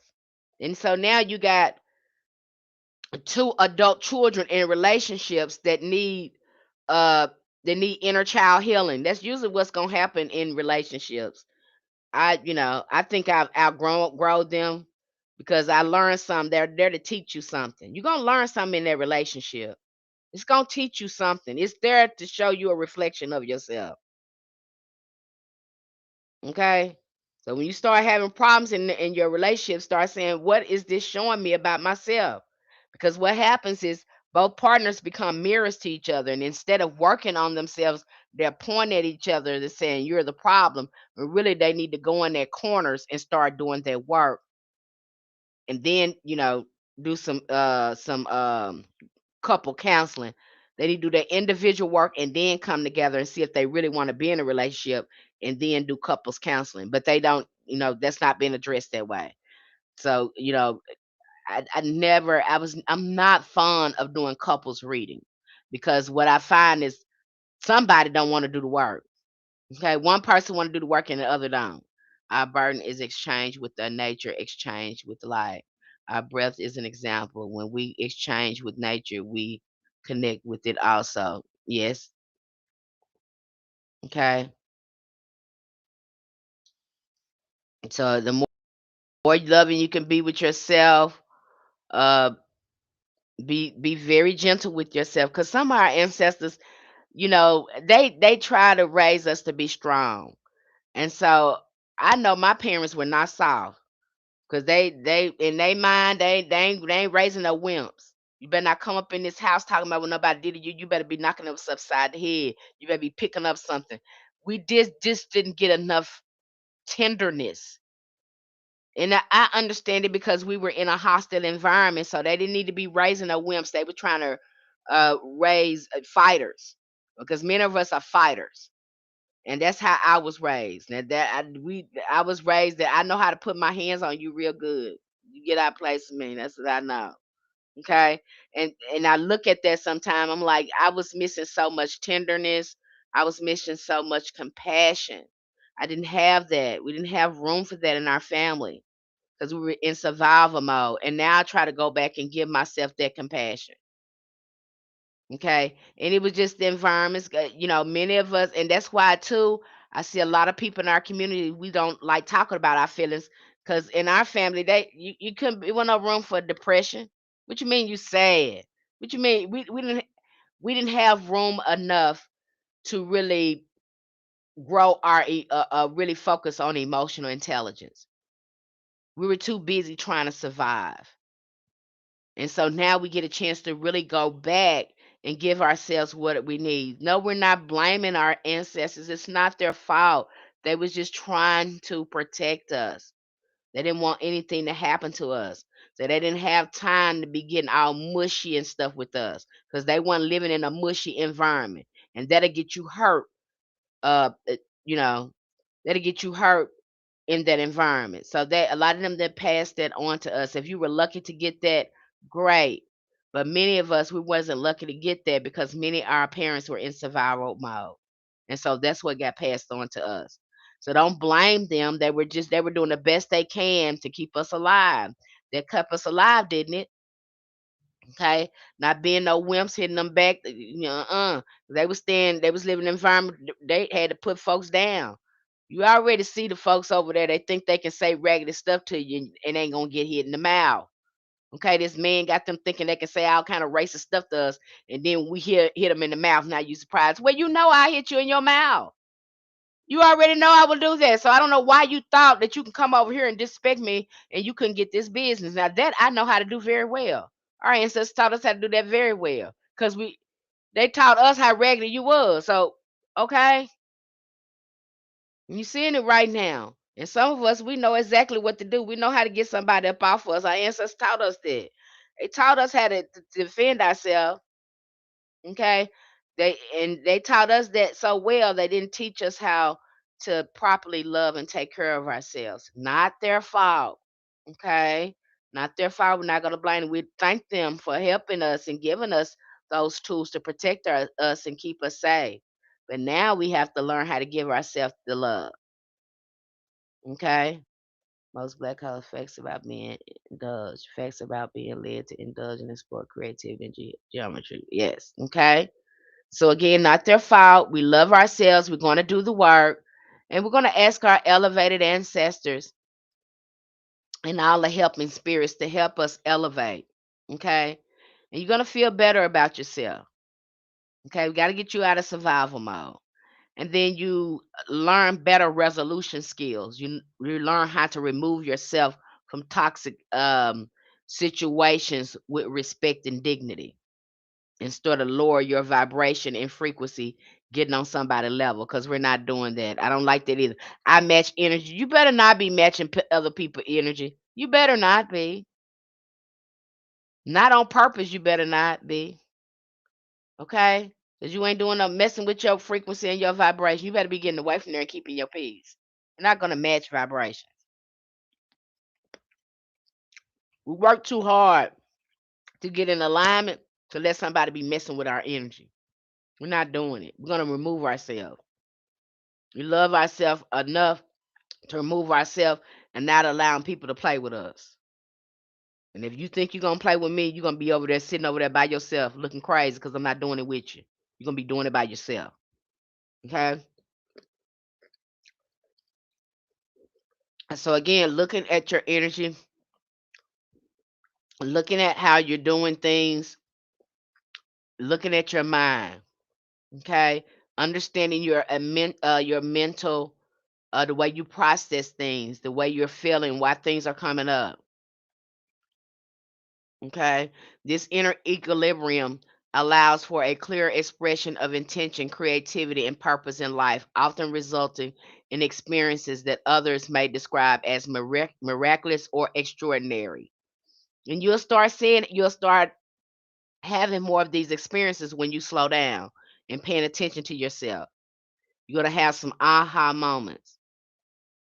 Okay. But it ain't gonna happen if you too busy running here and running there and doing this and doing it. The spirit been trying to talk to you all the time, but you too busy. You in survival mode. You think you gotta go over here. You think you gotta go over there. You're missing so many spiritual messages because you're moving too fast. And you won't see it and be like, oh my God, this been happening the whole time and I've been missing this. Yes, because you've been focused on something else. Okay. Thought itself holds tremendous creative power. It shapes perception, behavior, ultimately lived experience. The mind is often described in two aspects, the conscious and the subconscious. The conscious mind gathers information through senses, processes experience and reasons, and forms conclusions. These impressions are then passed to the subconscious mind, which governs automatic function, memory, instinct, and deeply embedded behavior patterns. And it's easy to program. Okay. Once you start consciously doing it, the subconscious mind gonna pick it up. It's gonna automatically doing it. That's just like now, when my mind was negative, I get up. It used to be stuck on negative stuff. Oh, here go another day. What kind of bullshit I'm gonna run in today? This is how my mind was on. Was on. Okay, I'm gonna let you know because I was raggedy. Okay. Oh, what kind of bull crap gonna happen today? I hope so and so don't happen today. I hope nobody piss me off today. I'm I'm already preparing my day to be raggedy with this sort of thinking. I'm already preparing for a raggedy day.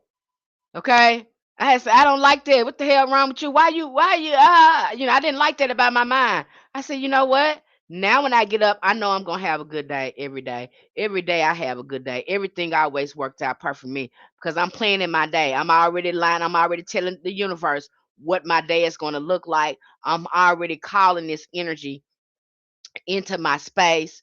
I am attracting this energy because I say I know I'm going to have a good day. Everything is always working out for me. I'm grateful to see another day.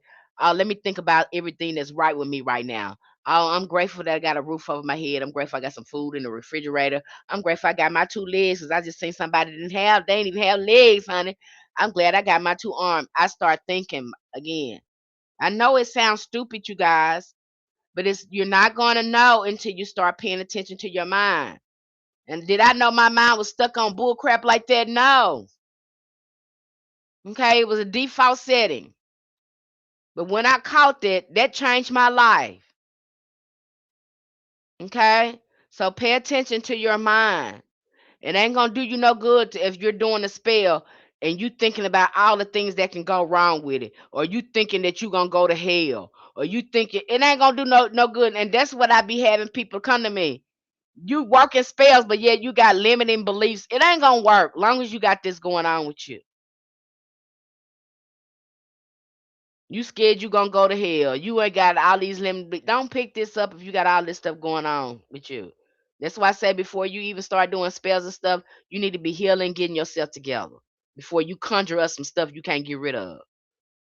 Because you don't even know how your mind works. You don't even know how magic works. So why would you gonna conjure up something and it happens? Okay, you see them people that go over there, they go to singing these songs, they get the conjure, and then they conjure up something they can't get rid of. or you have somebody that ain't got emotional control over their emotions, and then they conjure up a demon. Not all demons are bad, but you're gonna be paying them. You have to pay them. There's gonna be an exchange there. Okay? So whatever frequency you operating on, that's the spirit you gonna conjure up. And we ain't trying to conjure, hopefully we ain't trying to conjure up nothing crazy. We're trying to be more intentional and conjure up good spirits. And it's gonna start with your mind and the things that come out your mouth. That's why I said conjure is easy. Them regular spirits waiting, you probably been attracting them all along and on their frequency.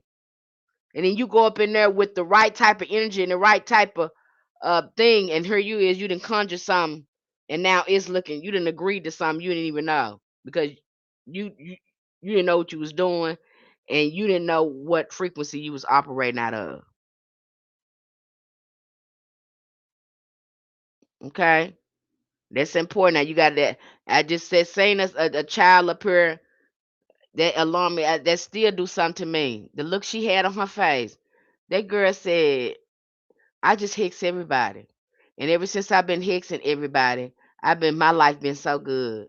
But girl, what thing is you feeding? Because you taking something from these people. You're taking something. If that's the foundation of your practice hexing, I invite you to go back and look at that. Because what thing is you feeding? And it's getting you ahead because you're taking things from other people. And do everybody, that is the popular thing right now. I have to ask these people what you're working with. Because this ain't no justice work. This is that you feel like you offended or you jealous. This is a lack of growth. You're doing hex because of lack of growth, because of your ego. It ain't got nothing to do with how somebody injured you and took something away from you. It got everything to do because you don't know how to properly process your emotions. Surely all them, that's been popular now. So watch out there. Watch out there. I mean, people want to hit you for the littlest things. Okay? Be careful out there because that's being portrayed here. And so when you are working with these energies like that, especially these negative emotions, what you think that's going to happen? If you're thinking negative, you got negative emotions, what kind of energies you think that's going to roll up on you and help you in that work, whether you're aware of it or not? Them the kind of spirits that you're going to be calling on. That's why I tell people, don't mess no energy with them now. You don't know what kind of spirit in them. No, you don't need the spirit to jump in both of y'all and be using both of y'all. No, you don't know. Okay, but they have normalized this type of behavior. I'm telling you, guard your mind, guard your spirit. Okay, and it's easy to program the subconscious mind once you start doing the right thing. The subconscious is vast, powerful, and constantly active, shaping much of what we do without conscious awareness. It's shaping your whole reality and your world. And you're going to start to see that too. Once you start processing uh, it with feeding it good stuff going to start happening in your life. I promise it is. Things is going to start working out for you. That's I'm gonna use myself as an example. I was going down to the store down here, and I felt like that they were, you know, I felt like they had overcharged me for something, but I didn't want to make a big deal out of it. I said, since I just really don't want to make a big deal out of it, but I feel like they've been overcharging me. I was like, if they overcharge me, ancestors, please fix it. Universe, please fix it. Make it to where they have to, be honest with me and give me my money back.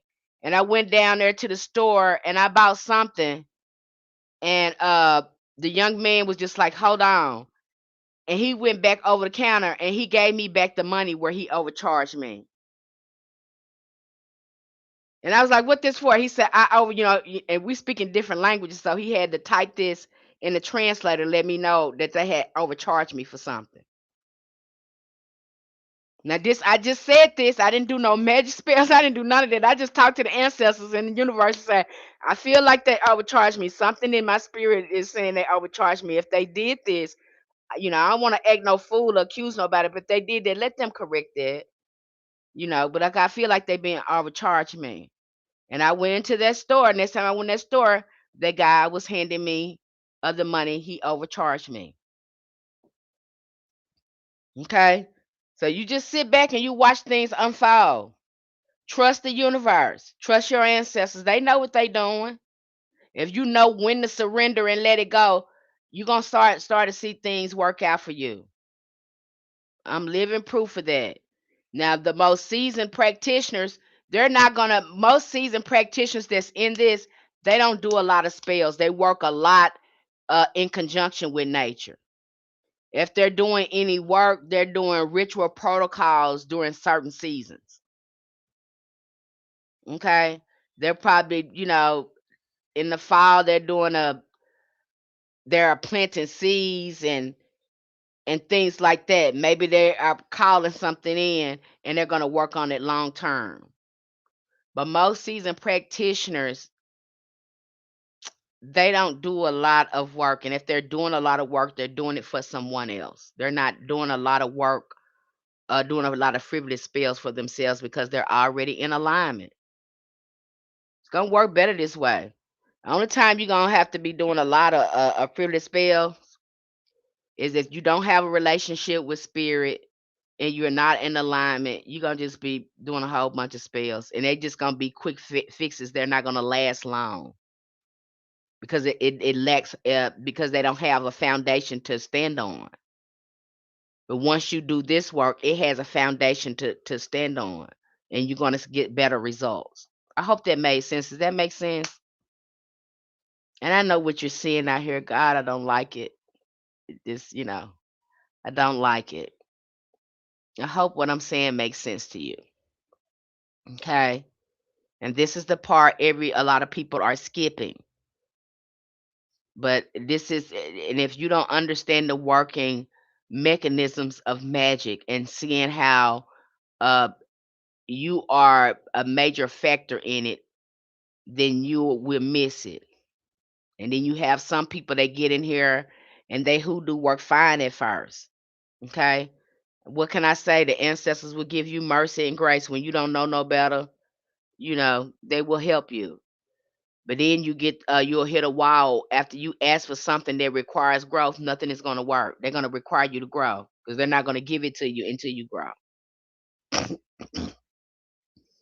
They're going to hit that wall. They're going to have to grow, or your ancestors going to have you go work with a spirit that'll help you grow. And then you have some people that don't want to grow. They'll just go find a demon that'll work with. They'll make a bad. Some people do a bypass. They'll work around it. But if you're gonna be working with a demon, you got to pay them, and I don't know what it costs. And if you don't understand what they're saying, they can easily get you in a pack that you can't get out of. Are all demons like this? No, but you gonna pay them, okay? You gonna pay them. They don't work for free. It's gonna something they're gonna want something, okay? And if you're not careful, and if you have not had a good foundation with your ancestors, you'll find yourself in a pickle with them. Okay. But see, if you go over there with your ancestors and then you done did this alignment work, you can go over them and ask them to do things and they have to do it. Because you going over there with your light. You already know the command and demand that you have over some of them. They have to do it. And you don't have to pay them nothing. But if you going over there and you don't know anything, you ain't got your ancestors with you, you ain't did no alignment work, these spirits can see you. You cannot fool a spirit. We're talking about consciousness here.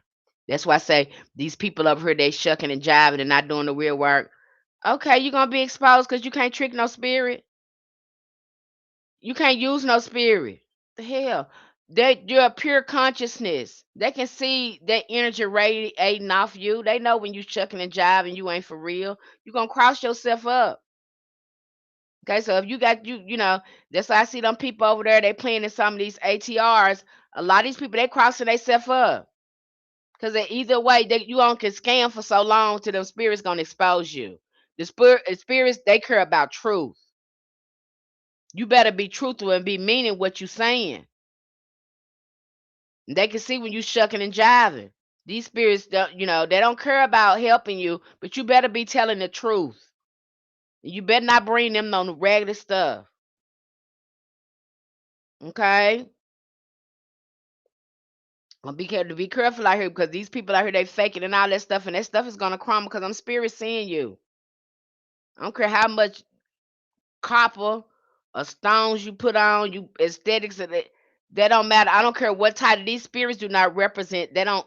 Your title that you have in this physical world. I'm gonna say this again to some people. It doesn't transfer to spiritual realm. You can be the biggest pastor and the biggest mambo, babalowo in this world, and people can love you.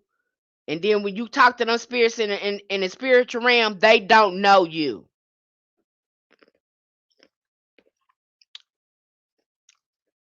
You got a title to please people, to get recognition in this physical life. That title does not always pass over into the spiritual realm if you don't have a relationship with them. And you seeing that done a lot. You seeing people that get over and get initiated for a title, and they don't have any relationship with these spirits, and they are leading people astray. And a lot of them are being exposed. Okay, so those title ancestors told me that real quick. And when I wanted to get it, I was like, well, I want to do this and do that. That's a girl. That title don't play. That don't matter to a hill of beans. We don't care about them titles. It's people over here that got high ranking in the spirit and they ain't got no title. We don't care about that. We don't care what them people call themselves over there.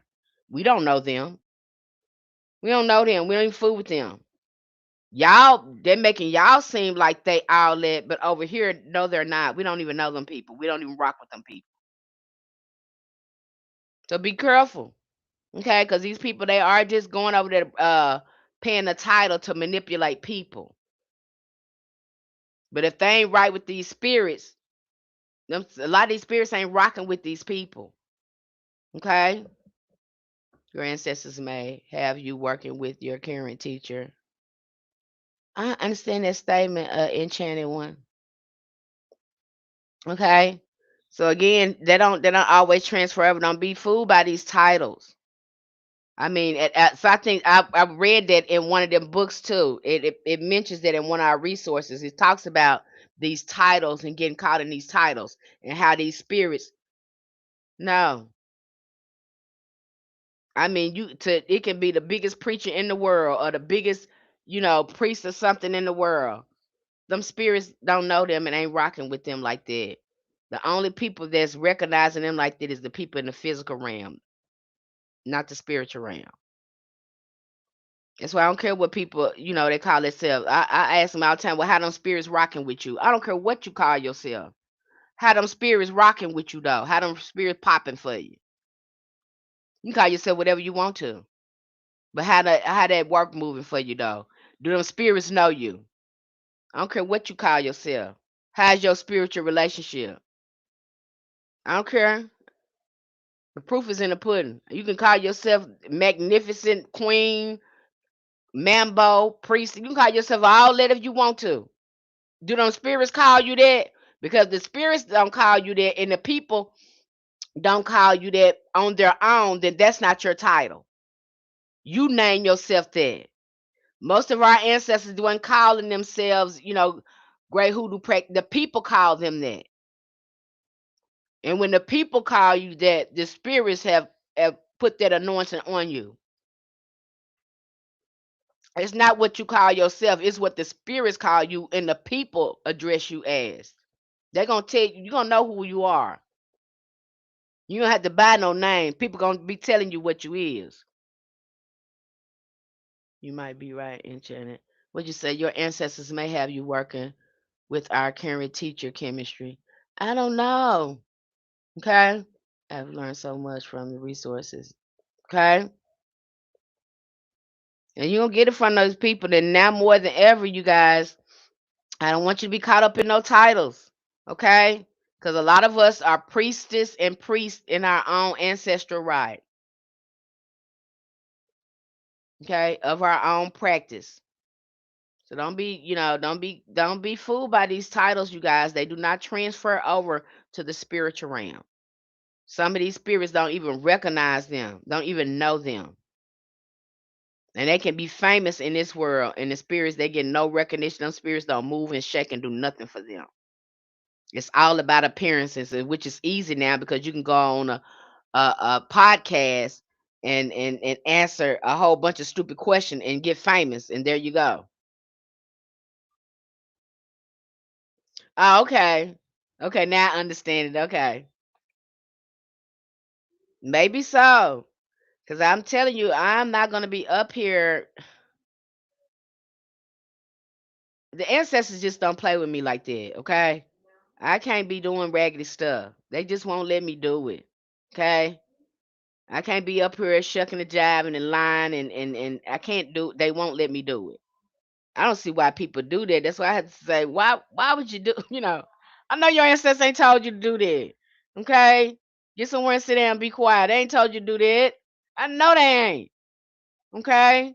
You doing this out of your ego and all this stuff. Get somewhere and sit down and be quiet. Get over there and love on yourself, try to figure out why you're doing what you're doing. Why you thinking the way you're thinking. Okay? And your ancestors gonna be the same way with you. They ain't gonna play about you with certain things they're not gonna let you do. As you get healthy and start to sin, they're gonna want you to take care of yourself. They're not gonna allow you to let people take advantage of you, use you, and abuse you. They will not allow that. Okay? You may not even know why that person didn't even come back no more, or why their car broke down, or why they can't get to you because your ancestors don't want you near them. They don't want you around them. Okay? Your car break down or something like that, you can't go hang out with them part people because your ancestors don't want you over there. Okay, that's what they're telling you. Are you gonna get lots of signs and stuff like that? They they gonna know. You gonna know when they don't want you doing something. They'll be removing people out of your life, and you are not gonna be able to dismiss these signs, especially if you build a relationship with them. They're not gonna play about you, and they are not gonna play with you, especially when you're trying to ascend. Okay. Spiritual science suggests that the mental image of reality becomes stabilizing force that shapes the experience over time. In other words, perception and belief influence the structure of lived reality. However, because this reality is shaped through imagination and consciousness, it is also capable of change. I'm reading our book in our community right now, Magical Imagination. You have that in our community. Boy, that is a good book about path working. Your imagination is the key. I've just broken this down to you more than anything. You need to be exploring those inner worlds and see how your imagination runs wild and what it comes up with. Because there's a lot of information when we decide to explore our imagination, especially through meditation. There's going to be a lot of information in there. You think you're making it up, but really, there's gems and jewels in your imagination if you entertain it. Now, you trying to entertain all these other people on these social media. You need to be entertaining your mind. You need to be entertaining yourself in here, your imagination, because there's a lot of wisdom and medicine in your imagination that you dismiss as me making it up. Okay. We need to be working with our mind as much as possible on this because we know that our mind creates our reality. We know if we speak it, it will happen. We need to be playing with this power and exploring it as much as possible because you ain't going to know how much power you got and how powerful your mind is until you start trying to sit with it and figure it out. You're the most important component to this is figuring you out. When you figure you out, then you're going to tap into your power. Forget everybody else. Don't try to figure me out. Don't try to figure anybody else out. We're trying to figure ourselves out and get our own stuff. I can't emphasize that to you enough. And you got it in there. I don't want to hear it. I can't do it, Miss Penny. I don't think yes, you do. Yes, you do. It may not look like nobody else. Stop looking at other people. Let's figure this out. I don't want to hear it. I'm not gonna let you do it. Come with that same lack. I can't do it. I think I'm weak. We're not doing that. Your ancestors didn't live and survive for you to sit up here and act like a little weakling. We're not doing it. Okay, so don't come to me with that. I don't want to hear it. Get somewhere and sit down and why you ask yourself why you want to stay in victim, why you want to stay weak, why you want to entertain it. That's what gonna have you doing. Get over there and figure out why you want to be saying that and acting like that, and then change it. Why you want to be acting? I can't do it. I can't. Now figure out why you're doing that. Where you get that from, and then I want you to change it, and I don't want to see it again. Okay, I'm just not gonna let you do it. Okay, I'm gonna always empower you and have you to see the power in everything. Okay, and see how you're making a choice to be in that state of mind. Okay, because you can't fail as long as you give up. You cannot fail in this. You can. The only time you're gonna fail or not succeed is you give up. There is no such thing as failure here. You can give up, but you can't fail because as long as you're trying and long as you're going forward, you're going to see some results. The spirit's going to meet you halfway. If you put in the effort, they're going to help you. Okay? So don't get over here with that. I can't do it and all this kind of stuff. And you not already set yourself up and cross yourself up, you know, if you're going to have that sort of thinking. Okay? Can't have that over here. Obviously, you can do it because I'm sitting up here looking at you and we having a conversation. We wouldn't be looking at each other if you didn't think you could do it. I'm not trying to be mean, okay? It's to help you grow and see the best in yourself. You probably gonna need somebody talking to you like this, okay? And you say you want a mentor, you want to see that growth. Well, I'm gonna hold you accountable. And I'm not gonna let you sit up here and try to act like a little weakling because our ancestors didn't raise. They don't. No, you're not a weakling. Where in the world we would survive all this if we were weak. If our ancestors was weak, if they couldn't do anything, they just couldn't do it, and we wouldn't be here. So I'm just not gonna let you do it. So if you got that kind of attitude over there, you better straighten it up real fast. I'm gonna help you in the most loving way as possible. I'm going to help you. Okay? We're gonna get you out of that. Okay? Across history, many techniques have developed to help individuals consciously reshape their internal world in order to transform their external experience. So again, nothing gonna change on the outside if the inside is not changing. If the inside gonna change, then your outside is going to change, which makes your magic works that much better. Okay, when you understand that you're the magic, you're gonna start seeing it once you start saying things and looking at things different. Things gonna start. You're gonna be like, "Oh my God, I'm making this happen with my mouth." Yep, you're making it happen with your mouth because now you know what you're saying and you know how to say it. You're making declarations and it's happening. You won't go to your. You won't be doing. You know, as many spells you think that you're doing once you get your mouth and your mind together. You get your mouth together, get your mind together, get your nervous system together. The alchemy, the magic happens right then and there. Okay? This is also why many spiritual traditions speak of ancestors as spiritual allies guiding individuals towards certain paths. Now, you might have your ancestors, they might say, hey, you're having a hard time with something. They might introduce you to a specific religion or deity just for a time, just for your spiritual development or growth. Remember, hoodoo is not a religion. Hoodoo is an ancestral magic. And sometimes your ancestors will have you working with a different angel. They may even have you attracted to a different spiritual system. They might say, hey, we want you to learn this spiritual system because this will be good for your spiritual development. And then when you get in there, we want you to work with this deity right here because this deity got the medicine that you need. Okay, you'll see them do this with angels. You will see them do this with saints. You will see them do this in various religion. This depending on how your ancestors going to lead you. And that's why you see in many hoodoo practitioners, they might work with a variety of spiritual systems, depending on how their ancestors lead them. And if their ancestors think that a religion, a specific religion, a deity, an angel, a saint will have a specific medicine for you or could help you in your spiritual development, they might encourage you to work with them. Does that make sense? So I done had people trying to accuse us of mixing stuff. And I have to tell them, no, we're not mixing anything. You don't understand what we're doing. Just say that. We're not mixing anything. I hope that made sense to you guys. From a psychological, spiritual perspective, elevated ancestors and spiritual intelligences can be understood as forces that support character development, emotional balance, and ethical alignment.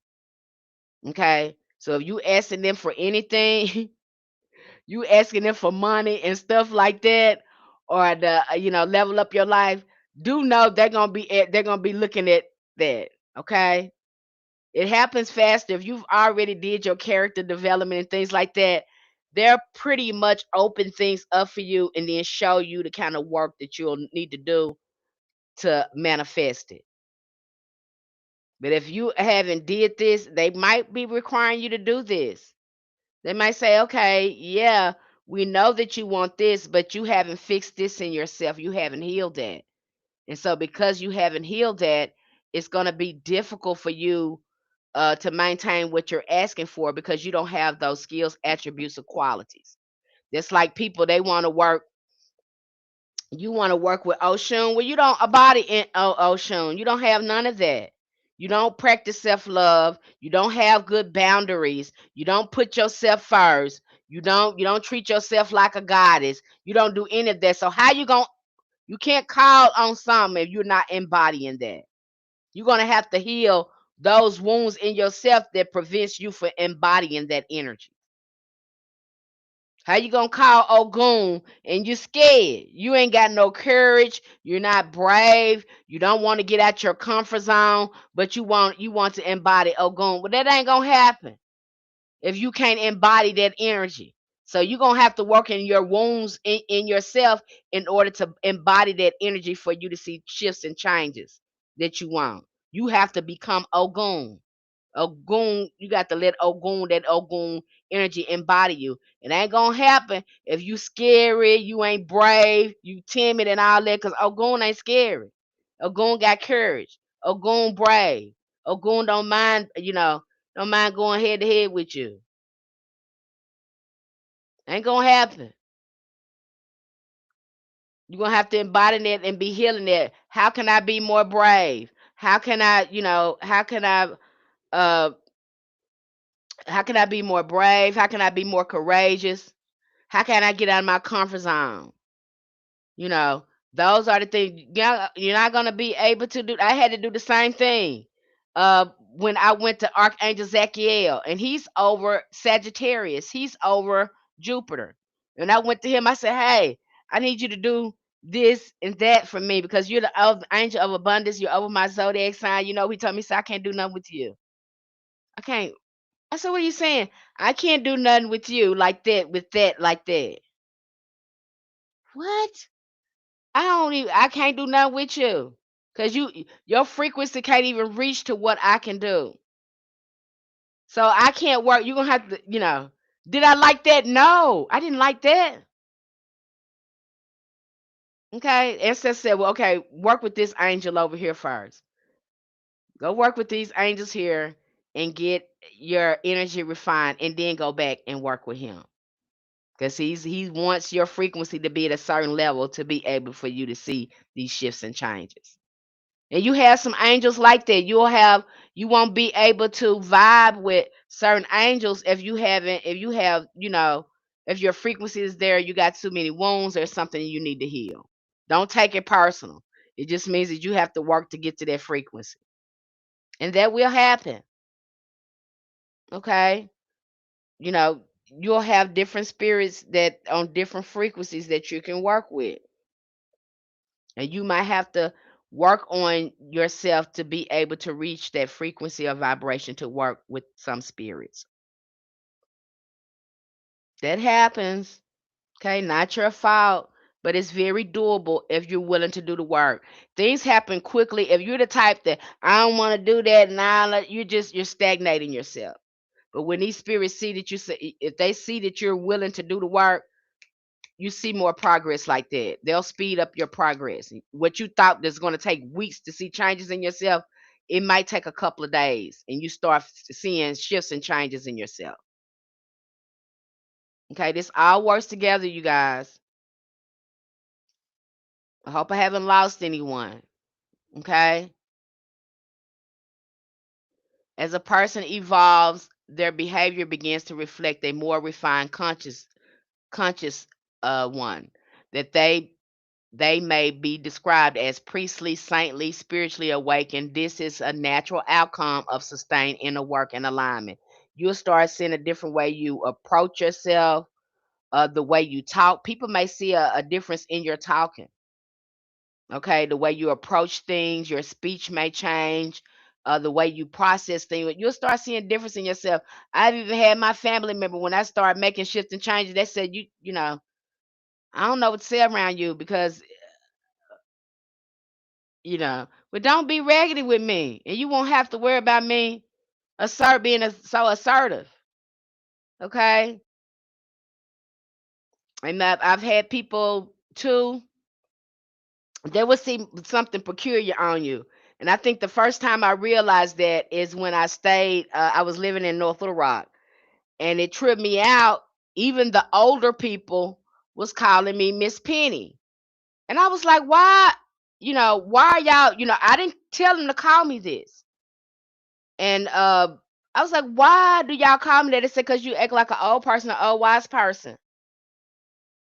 So that's why we call you Miss Penny. Even older people was calling me this. Okay, they would just call me Miss Penny. It's nothing I chose for myself, but it was the way I talk and the way I address things that they had their mind made up what they was gonna call me. And I didn't tell them to call me that. In fact, I said, why y'all call me that? Because you're older than me. So why are you calling me Miss Penny? And they were explaining, it's just your delivery, the way you act, it's your whole demeanor. You just, you know. And then I had my husband, my ex-husband telling me, he said, you're so orthodox. He says just certain things you're just not gonna do. I can be trying to do something, and you be like, nah, we're not doing that. That's raggedy. I'm not doing that. He said, I ain't never met nobody like you.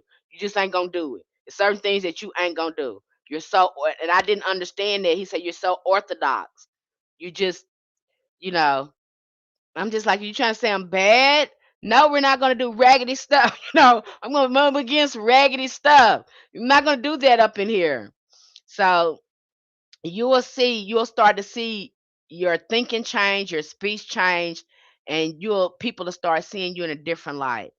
You'll see it in yourself, I promise you will, if you do this work. And you can do it, beloved. And your ego is going to be fighting you the whole time because they like the old raggedy you. They don't want that new birth to change because they don't know what it's going to look like. Let it happen. Let yourself know it's safe to change, it's safe to ascend, it's safe to be a better version of yourself. You might have to keep telling yourself that because that ego gonna be fighting you tooth and nail. It's gonna be, no, I want to stay here. I don't know how it's gonna look. How we gonna look? Oh my gosh, we're gonna be different.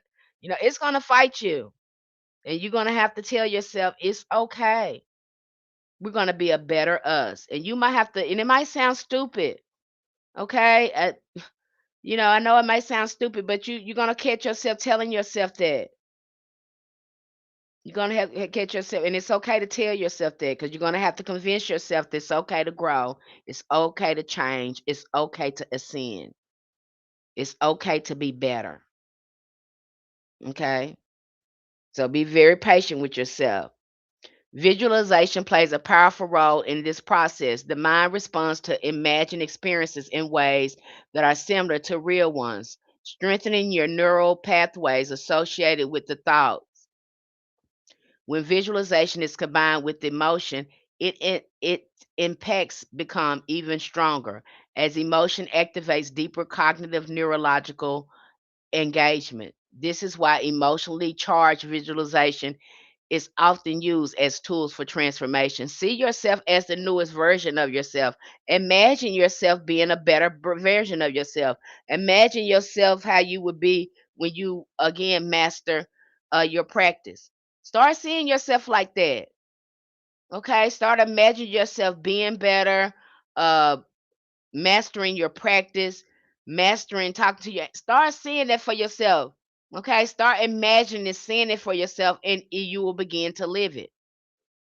Okay, but working with our imagination is going to be so helpful because, again, this is our mind. The more you can work with your mind and condition your mind and program, because you done had people playing with your mind and putting stuff in there you didn't want it for the longest.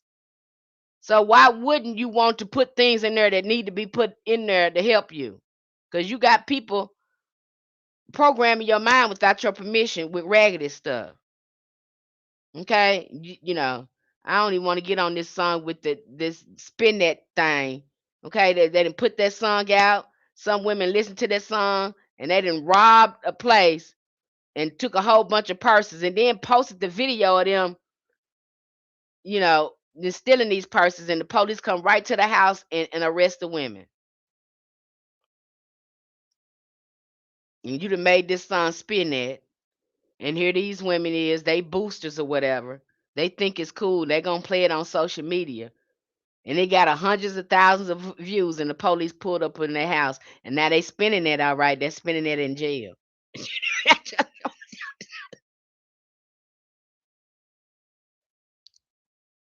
because a son, they listen to this son and program their mind like that.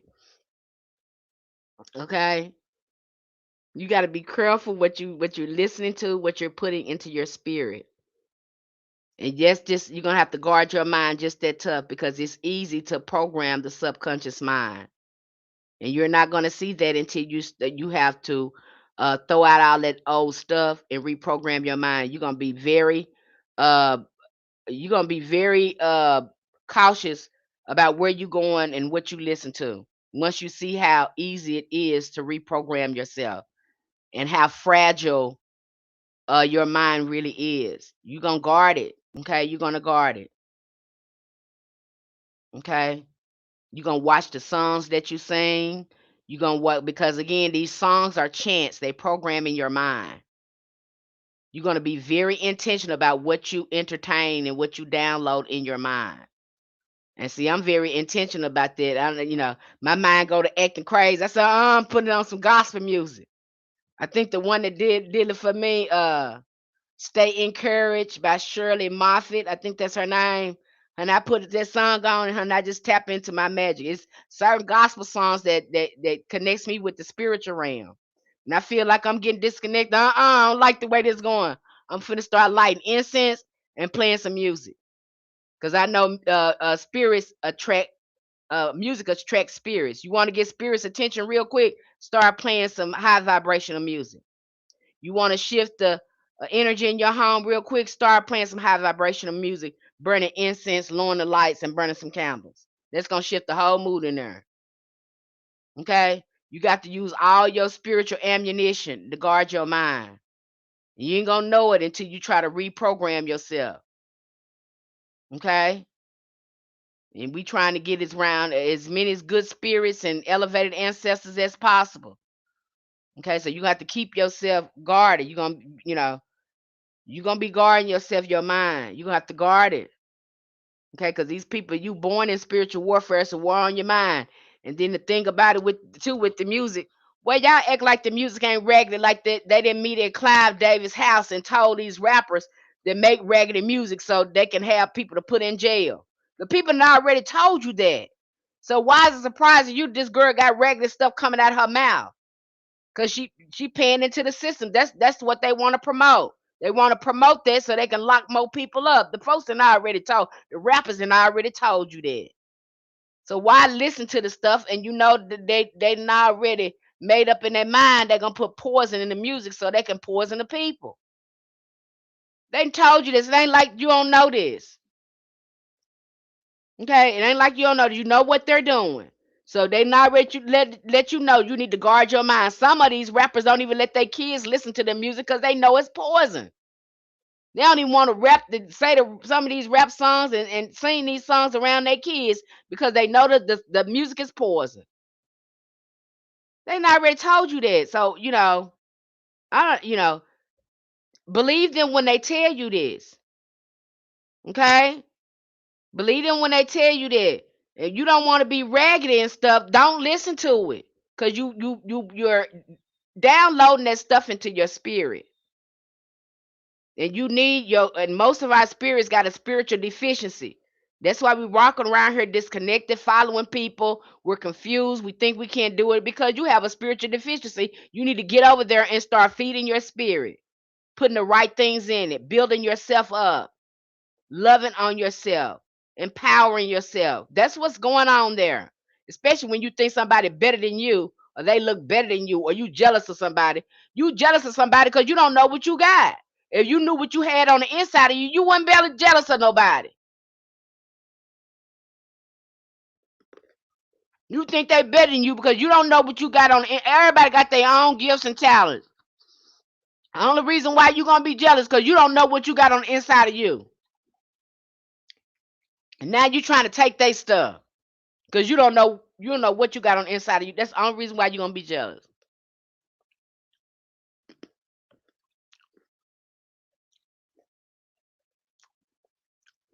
You're gonna be jealous when you know I know what the ancestors put on the inside of me. I know what I can do.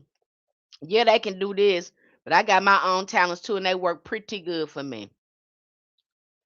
I'm blessed with my own talents.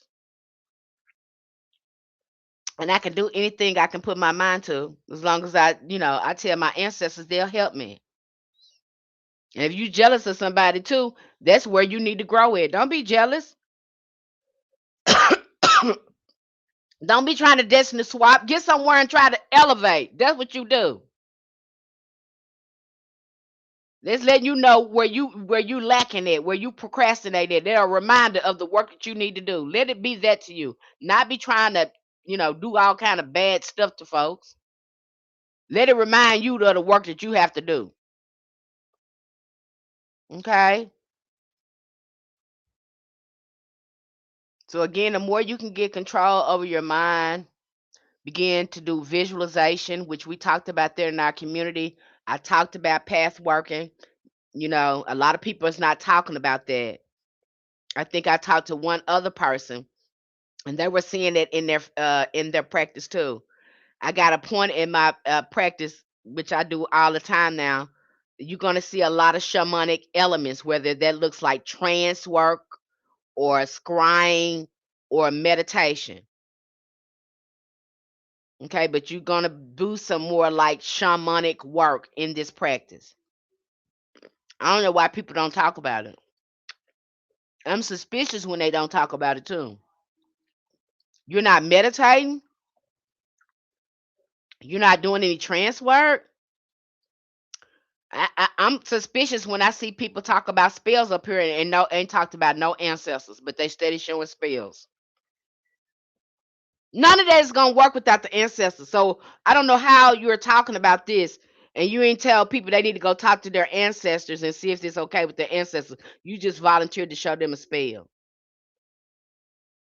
You're seeing that being talked about. That's just like now. I just did a video on there. Everybody talking about Ifa initiation. Nobody talking about the ancestors. They talking about the Orisha and the Loas. Well, that wouldn't exist without the ancestors. You can't even be talking to them if you ain't got your ancestor veneration together. So don't even think about an Orisha or a Loa if you ain't got your ancestor veneration together. Because after all, these spirits are ancestral. So why, not to you? Your ancestors ain't even told you to go over there and talk to them. So why you talking to them? Your ancestors, most of us, our ancestors ain't gave us no consent to erect no Oshun altar, no Ogun altar, or none of that. And you got to remember, these are archetypes. These are living personalities in your head. And so what happens, people start erecting all these altars, and you don't know that spirits speak to you telepathically. And so now you got all these altars built up, and you got these all these spirits chatting away in your head. And because you didn't do proper spiritual development, now you feel like you're going crazy. That's what's gonna happen.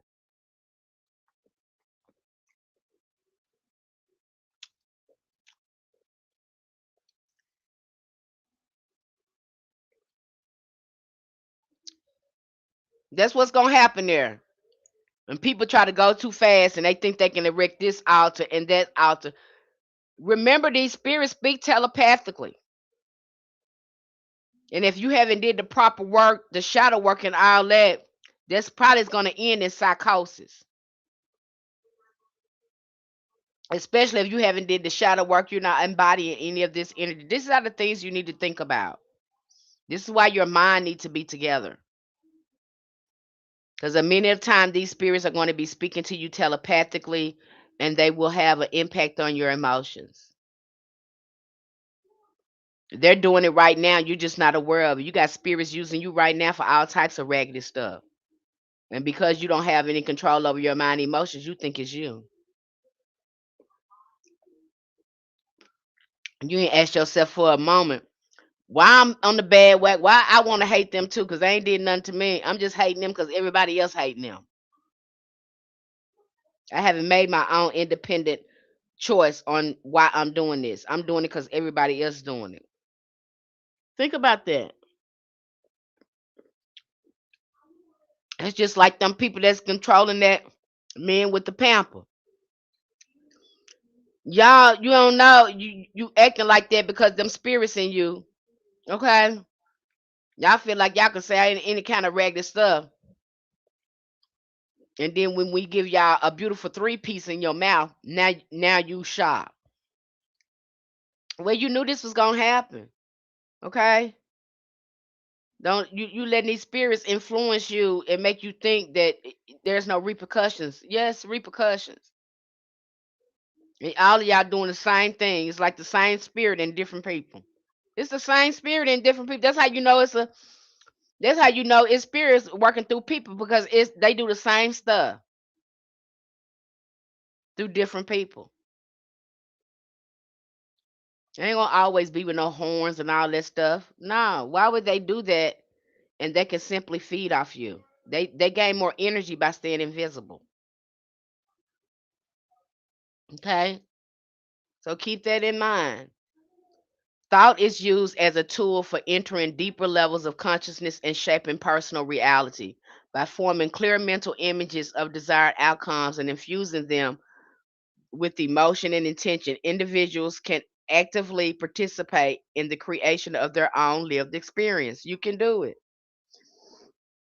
What they say in meditation or manifesting, see yourself doing it, but it's not going to do any good if your emotions is not engaged. You're not going to see very little, because the emotions, it again is going to move it. It gives it feeling, it gives it movement. So just because you imagine it, that's not all the work. Being able to feel the emotion moving, because the mind is going to take it as real and it's going to manifest. The emotions put the movement on it. It sends the ripple and the signal out into the universe that it is happening and that it's real, because the mind doesn't know any different. And remember, the mind is creating your reality. It's going to manifest whatever you focus on. Okay. Same thing when you're doing your work. When you're going in doing your work and you are doing something, say you're doing some money work. I already see yourself before you even start lighting that candle up. I already start saying it didn't happen. I already start seeing yourself as it happened. I already start be saying chants and gospel music like it has happened. Engage in it like it's already happened, and it's gonna materialize. But if you go in there, I don't know if it's gonna work. I don't, I'm gonna do this, not sure gonna. No, we need to go in there with certainty. like it's already happened, being able to uh, trigger and activate those emotions to move the work. And if you guys have been to ritual with me, uh, I'm pretty big on music and tapping into emotions because I know that moves the word. How you enter your magic, how you enter ritual, all that matters. If you going over there, I remember my friend was telling me her mama was sending her to go buy lottery tickets, and the mother and she said her mama stopped asking her to buy lottery tickets, and she asked her mama why. She said, because I don't like the way you go in there and buy the lottery ticket. She said, what do you mean you don't like the way I go in there and buy the lottery ticket? Because you don't put no thought in it. You just go in there and buy the ticket. And she said, Mama, how you want me to buy the ticket? She said, you need to be going in there happy. And of course, her mama is a gambler. Okay, her mother is a gambler. She loved gambling. We was younger. Her mama stayed gambling somewhere. Her mama told her, "You need to go in there happy like we gonna win. You just buying the ticket. I don't want you buying my lottery ticket for me no more." I said, "Oh my God." She said, "Girl, I can't believe Mama told me that." I said, "Well, maybe she got a point." She said it's just a ticket pin. I said, but to her, it's more than that. Okay, what sort of candles that you burn? Recommend, Miss Penny? Right now, I'm in Thailand, so I use what I got. Okay, these white candles been popping.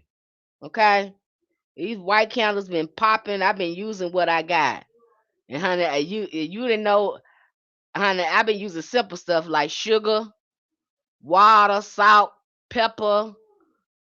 It's been getting it popping over here. I've been having to go real old school, like my ancestors. Use what I got. Use a lot of my mind is the most powerful. Powerful tool in my work these days, and been working with angels, sigils, been working with sigils and things like that. That's what I've been had to use what I got. But and a lot of white candles and yellow candles, white and yellow candles I've been using. Okay. It's been popping. As long as I got that ancestor veneration together, I can move something. That's where it all counts in. As long as I got that together, I got some spirits on my team, it's gonna pop. Okay. You ain't gonna have to go out and buy no fancy stuff. Okay. As long as you got your relationship together, you got your mind and stuff together, you can make something move. And I'm telling you, I've seen it. And I'm just moving stuff with simple stuff. Simple. I ain't went out and bought nothing fancy. I've used the simple stuff that's right there in my kitchen. And so say, go over there and get that water. Use that water over there. Put this over there. Keep that simple. Get that coffee over there. And forget you got that coffee. Do something with that coffee. They've been guiding me through all my work. Stuff that I think that, I thought I didn't have anything. And they take me right to my kitchen cabinet and start telling me how to put stuff together. Okay, remember you can use this for this. You know what this means. It means you can use this for this. Okay. So they will guide you through the work as long as you know what the herbs mean and you know what you have in your kitchen, you'll be able to easily put things together. You won't be going out your way to buy anything fancy. Okay. I haven't been. Okay. I've been on white and yellow candles. Okay. This is what I've been on, white and yellow candles, keeping it simple. Okay. And I got a couple little herbs in there the ancestors had got me working with, but it's just simple stuff that been having a great impact on my life. Okay, it's been simple stuff. I haven't had to go out and buy anything in particular. And you got to remember, our ancestors didn't have access to the rolls of Jericho. A lot of this stuff. They didn't have access to honey. They didn't have access to different color candles, and they still was getting it done. Sometimes they would only just work with paper and pen getting work done, just petitions. Sometimes they were just working with their mouth and the Bible and their ancestors. That's how they was getting work done. They was getting it moved. And I think that is the best way to approach your work, getting familiar with what you have and see how it work before you start buying this expensive stuff. Use what you have first. Okay, just use what you have, just simple. Ask the ancestors what you have in your kitchen that you can use for the things that you're trying to do, and they'll show you. They'll tell you how to put it together. Put that right there over there. Now, if you do this, we want you to fast on top of this. Fast on top of this so you could, they'll show you how to get results. We need you to get up at 3 o'clock in the morning and say this prayer. We need you to do this 3 days in a row for it to move. Okay? You know, everybody approach their work different, and you'll be surprised how the ancestors, long as you got your mind right, your emotions right, okay, you can get some stuff done. Got your ancestors in the right. It don't take a lot of stuff. Forget what you see in here.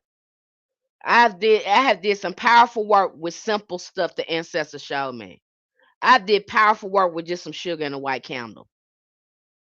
Okay. I did some powerful work with just, focusing my mind and opening my mouth. I did some power. Don't let people fool you and make you think you have to go out. Yeah, our ancestors used their God.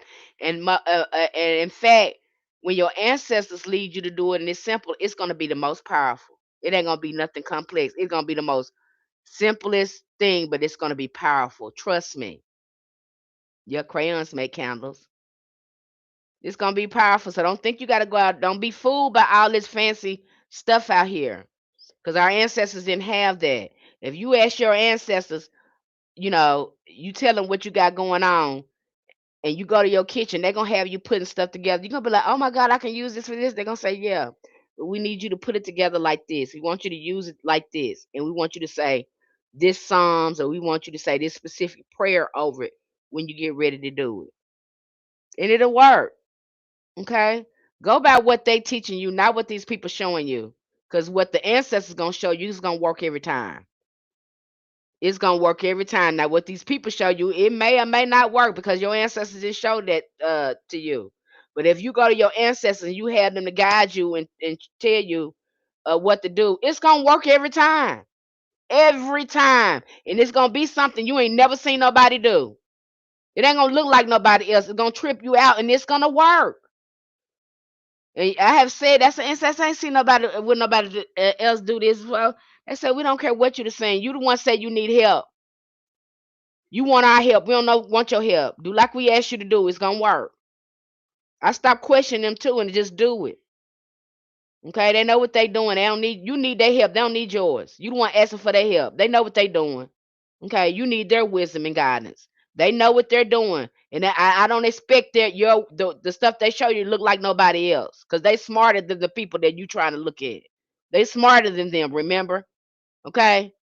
If you want some real good advice, you better be going to the ancestors. Stop looking at these people. Right. I started with the tea light candle 10 years ago and still only use white candle. See? And it worked just fine. It's when you start doing all this complex stuff that these people are doing, it's going to mess you up. Don't do that. If your ancestors and it's not instructed you to do that, don't do it. They know what they doing. They don't need your help. You need their help. Stop doing. If your ancestors have not led you to do that, you did not get their consent to do that. Do not do that. And trust me, when you first start off, they're gonna have you start doing something simple. Now, as you grow in your practice, they'll start probably introducing you to curios because they start doing me like that. I start going outside and I would be sitting out in nature. They say, "You see that spider web? Go get that." I'm like, "I don't want that spider web. Well, you gonna need it. You can use it for such and such and such and such and such." They'll start telling you how to use certain animal parts, um, certain, animals, insects. They'll start telling you how to use that in your work. You sit out in the nature. I'm not lying. They have done that to me before. You see that bee right there? If you catch that bee, then you can do such and such with that work. Well, that's some good work right there. I'm like, what the hell? These ideas will pop up in your head. You think that they're yours. It be the ancestors telling you how to do stuff. Go get that dirt over there. If you get that dirt over there, you can use that in your work. That's how you will need in your work. Pick that up. This is how, again, when you start contacting your ancestors and spending time in nature, you're going to see everything is alive and how our ancestors was using our work. But it ain't going to happen as long as you're looking at other people. Okay? By forming clear mental images of desired outcomes and fusing them with emotions and intention, individuals can actively participate the creation of their own lived experiences. Over time, this process builds a strong and more refined character, one that cannot be taken away. So that's what we're doing. Once you build this inner world, can nobody take your magic away now? And that's what we need. Even ancient systems of psychology, spirituality, such as those found in shamanic traditions, recognize the mind as a healing instrument. These traditions often involve guided inner journeys. They were doing this. You saw that on Black Panther. They are doing path working in the occult sciences. Now, I think they're doing it too.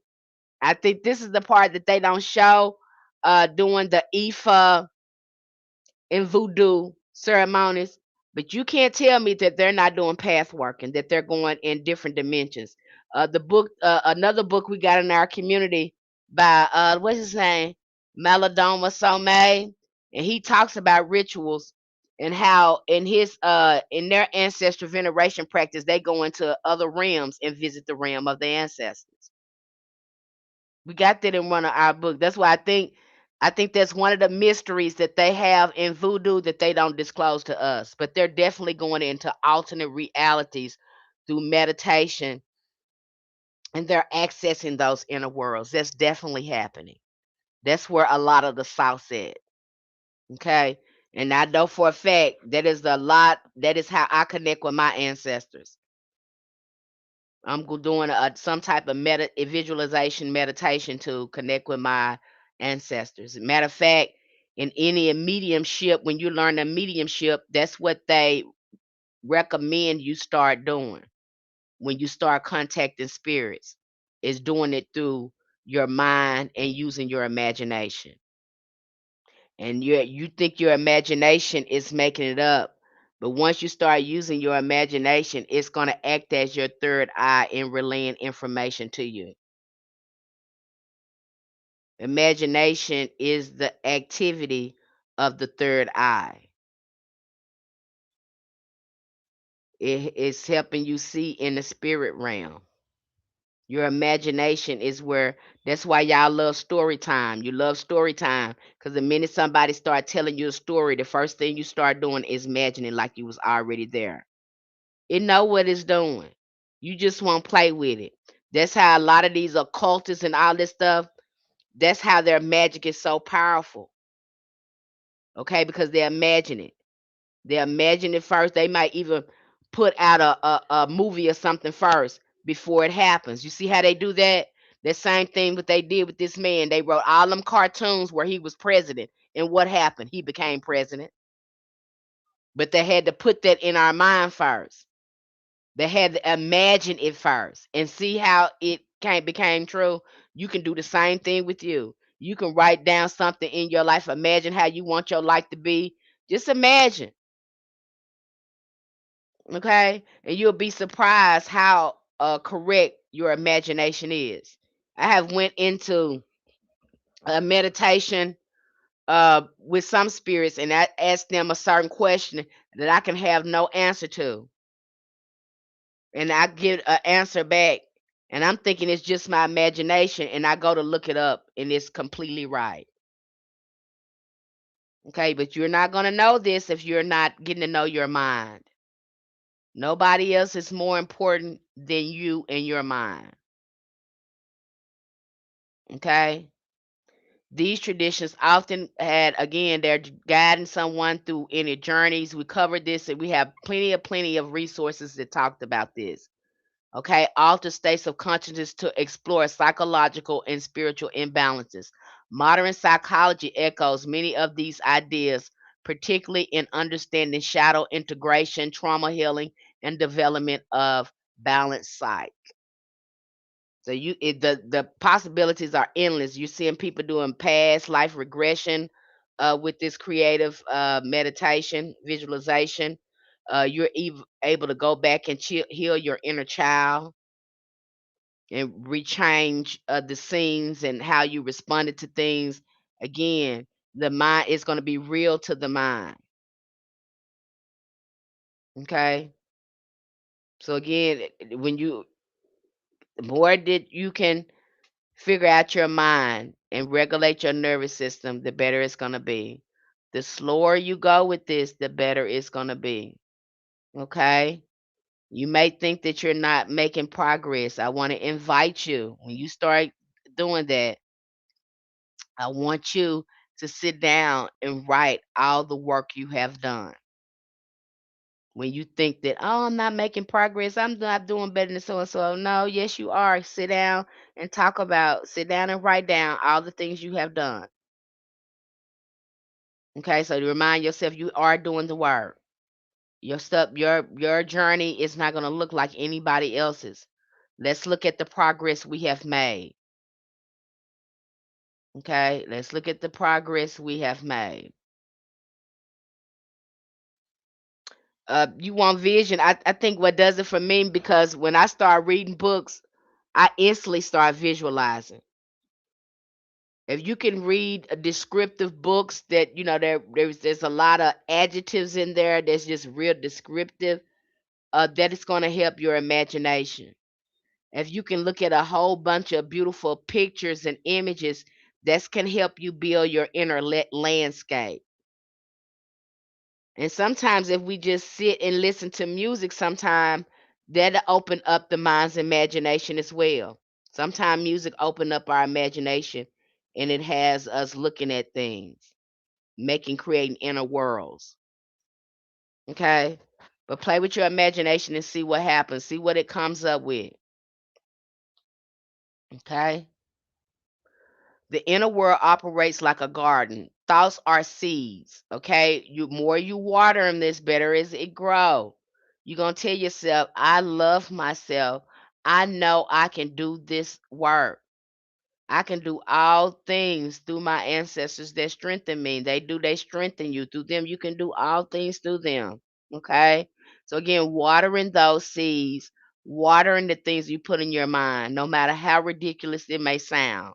We want to build on them. Okay? And that ego be gonna be fighting you the whole time, and it might be saying some negative things. Keep doing the work, because the more you do the work, the more quiet it gets. Okay? Whatever is repeated, nurtured through attention grows into live reality. By consciously cultivating gratitude, affirmation, reflection, and awareness, the inner landscape becomes fertile with ground for growth. In this way, each individual becomes both the gardener and the architect of their own mind, continually shaping their cognitive spiritual reality through intention and awareness. It's going to take some work on your part. Not going to do no good for you, to do all this work and you can't see yourself being healed. You can't see yourself, uh, you know, gaining lots and lots of money because you have a lack mindset. If you can't picture and feel it, then you're going to have problems trying to do certain work. You're going to have to, do a lot of healing work around it. Finally, be patient. Just as habits form over time, so does lasting change in your inner world. It's going to take time. That's okay. As long as you're being consistent with it and persistent with it, you will see results. The only way you can fail at this is you give up. That's the only way you're going to fail at this. You can't get it wrong. Only way you get it wrong is you don't do it. But as long as you keep working on yourself, you're going to see results. And believe me, your ancestors and your spirit guides are going to meet you where you at. They love when you put in effort. That helps them, help you even more. Reprogramming your subconscious to manifest doesn't happen overnight, but with persistent dedication and a hard, profound results unfold. Okay? You have to be persistent with this. You have to be tenacious with this. Okay? You can't be quick to give up. Our ancestors wouldn't have been able to do this work if they were quick to give up. And you don't have the option to do that. I'm not giving you an option to do that. Okay? You don't get that option. Okay? We're going to figure out what works for you. The thing is figuring out what works for you. How do you take in information? Sit with yourself, get to know yourself. Okay? And if you feel like you're not getting it, you just haven't figured out your way yet. Keep playing with it and figure out your way. Ask yourself questions because you know the answer. Okay. Set reminders on your phone, join support groups, surround yourself with inspiration daily. If you're serious about manifesting your dreams, it starts with changing your inner dialogue. It starts from you. So the shift and change is going to happen to you. I think the most part I've seen people struggle with is the Christian part of this. They have the hardest time getting the hell out their mind, honey. God, I don't like it for you. And it might take a while to reprogram that. You might have to educate yourself and read a lot of resources about, all the misconceptions about that, and read about to understand that there ain't no hell and no devil over here in hoodoo. You gotta take that out of your mind. And I think people wrestle with that the most, or the fact that the Bible can be used in hoodoo, not required, and they have a hard time separating Christianity from hoodoo because it's so embedded in, especially in the black church, it's so embedded in the black church. They had find a hard time separating that. And the best thing I can tell you about that is you can have hoodoo without Christianity, without any religion. Hoodoo is not religion. You can be in a religion and practice hoodoo. Hoodoo is only gonna make your religion magical.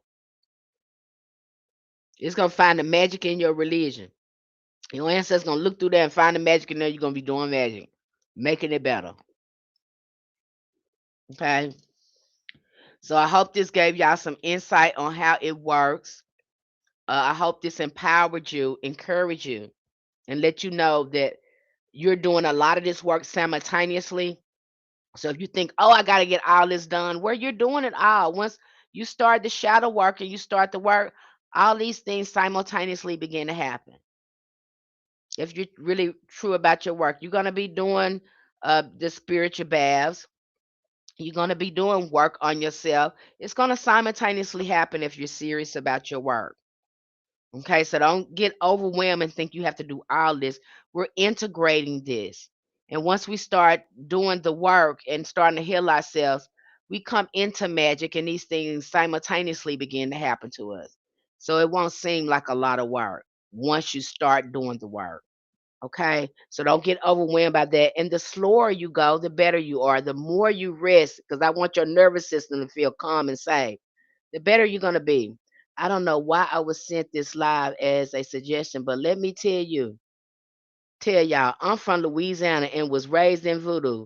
It's the devil and it kill. Okay, here's somebody in here that probably was not supposed to be here. But that is their experience with voodoo. Now we already know voodoo is not evil. It's dependent on the purpose person and how they're using it.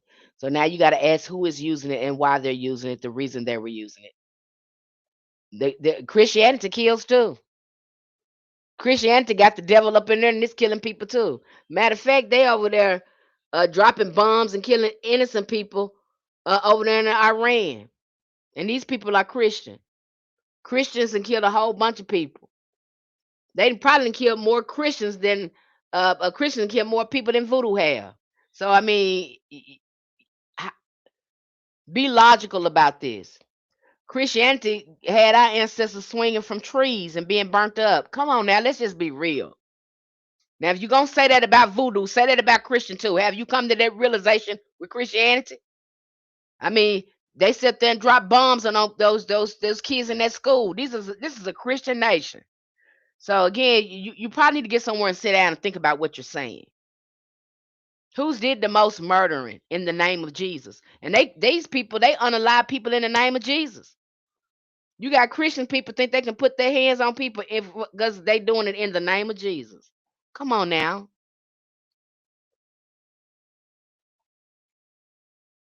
Okay. Okay. So you need to go, you probably need to go. If that's what your feelings with voodoo, you need to probably get yourself somewhere and sit down and deal with that. Don't come over here with that. Don't come over here with that. Okay? You need to look at the choices, how you was moving in their religion and what happened to you. Because even Christians, you know, I had a lady that said that that boy asked for somebody to pray with them, and you know what that Christian lady said?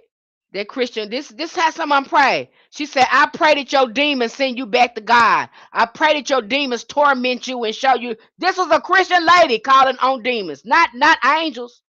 She was calling on demons to torment this boy and send him back to God. This is how she was praying. Okay, this is how she was praying. She was praying people, laying hands on people like this. So they pray they practice it in the church unconsciously. Because you're constantly drinking blood and eating his flesh. All that is raggedy up in there. And because there's spiritual ignorance up in there, you keep portraying the ignorance. And then these people wonder why they don't want to heal and they evil towards each other. They backbiting and stuff because y'all allow those raggedy spirits in the church.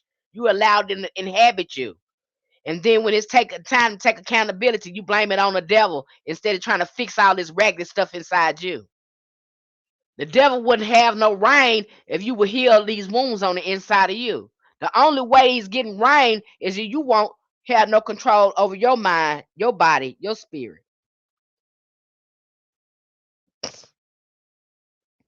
Okay. Let me get you up out of here, Lexi. I can't have you in here. I just can't. I don't even know why you stay here. In some kind of way, y'all think it's y'all business to come in here and save people. That's what messed y'all up. Instead of trying to fix your own life, you think you try to go against other people's beliefs instead of fixing your life. Now you really need to be somewhere healing your life and asking yourself why you had this experience. Why do you think it's your job to come out and save people? You can't even save yourself. They never ask themselves this question. Okay, they never ask themselves this question.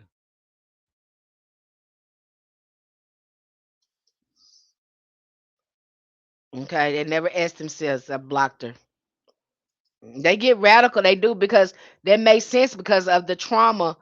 They use that trauma to try to hurt other people. Okay. Remember they was telling people that and they was killing people for not joining their religion. So they're repeating a lot of that trauma. And they don't, I have to ask them, why are you doing that?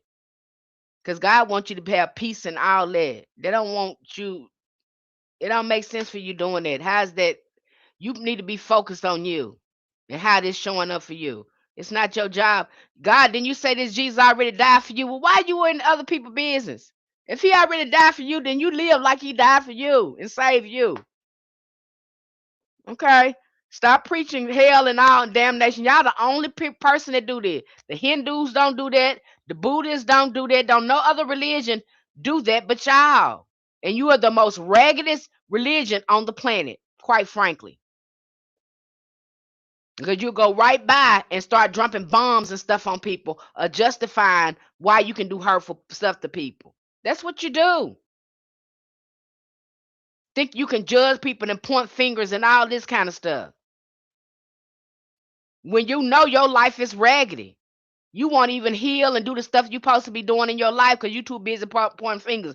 You got the pastor up in there messing with the children, different women in the church. You want to address that. You too busy worried about what other people believe in. And you got a lot of regular stuff that you in yourself that you need to be dealing with. It's tiresome to me, and can't be no God up in there if you're doing it. It can't be. It can't be. It can't be. I'm so tired of talking to y'all. It's pitiful. It's gonna take God to fix you, cause ain't nobody in the world. Cause I ain't never seen that many people that meant brainwashed like that. Y'all are thoroughly brainwashed. You are living in that trauma. Okay, I'm gonna go ahead and end this live. I know y'all going into a holiday. You going into a holiday real soon. If I don't know how many of us, we just had Juneteenth, so shouldn't many of us be celebrating 4th of July? Is there anything that you guys want to add here? Any questions you want to ask before I end this live? I had to put that woman out of here, Lord. Look at the demon expose itself. I'm just looking at these damn comments.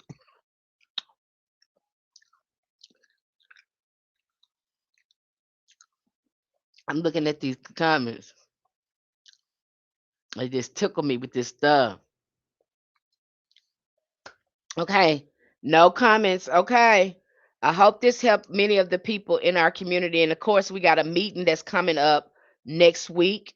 If you have any questions, anything to add, because we get really deep in our meetings there, bring it to the meeting and we'll have a discussion on it. Okay. All right.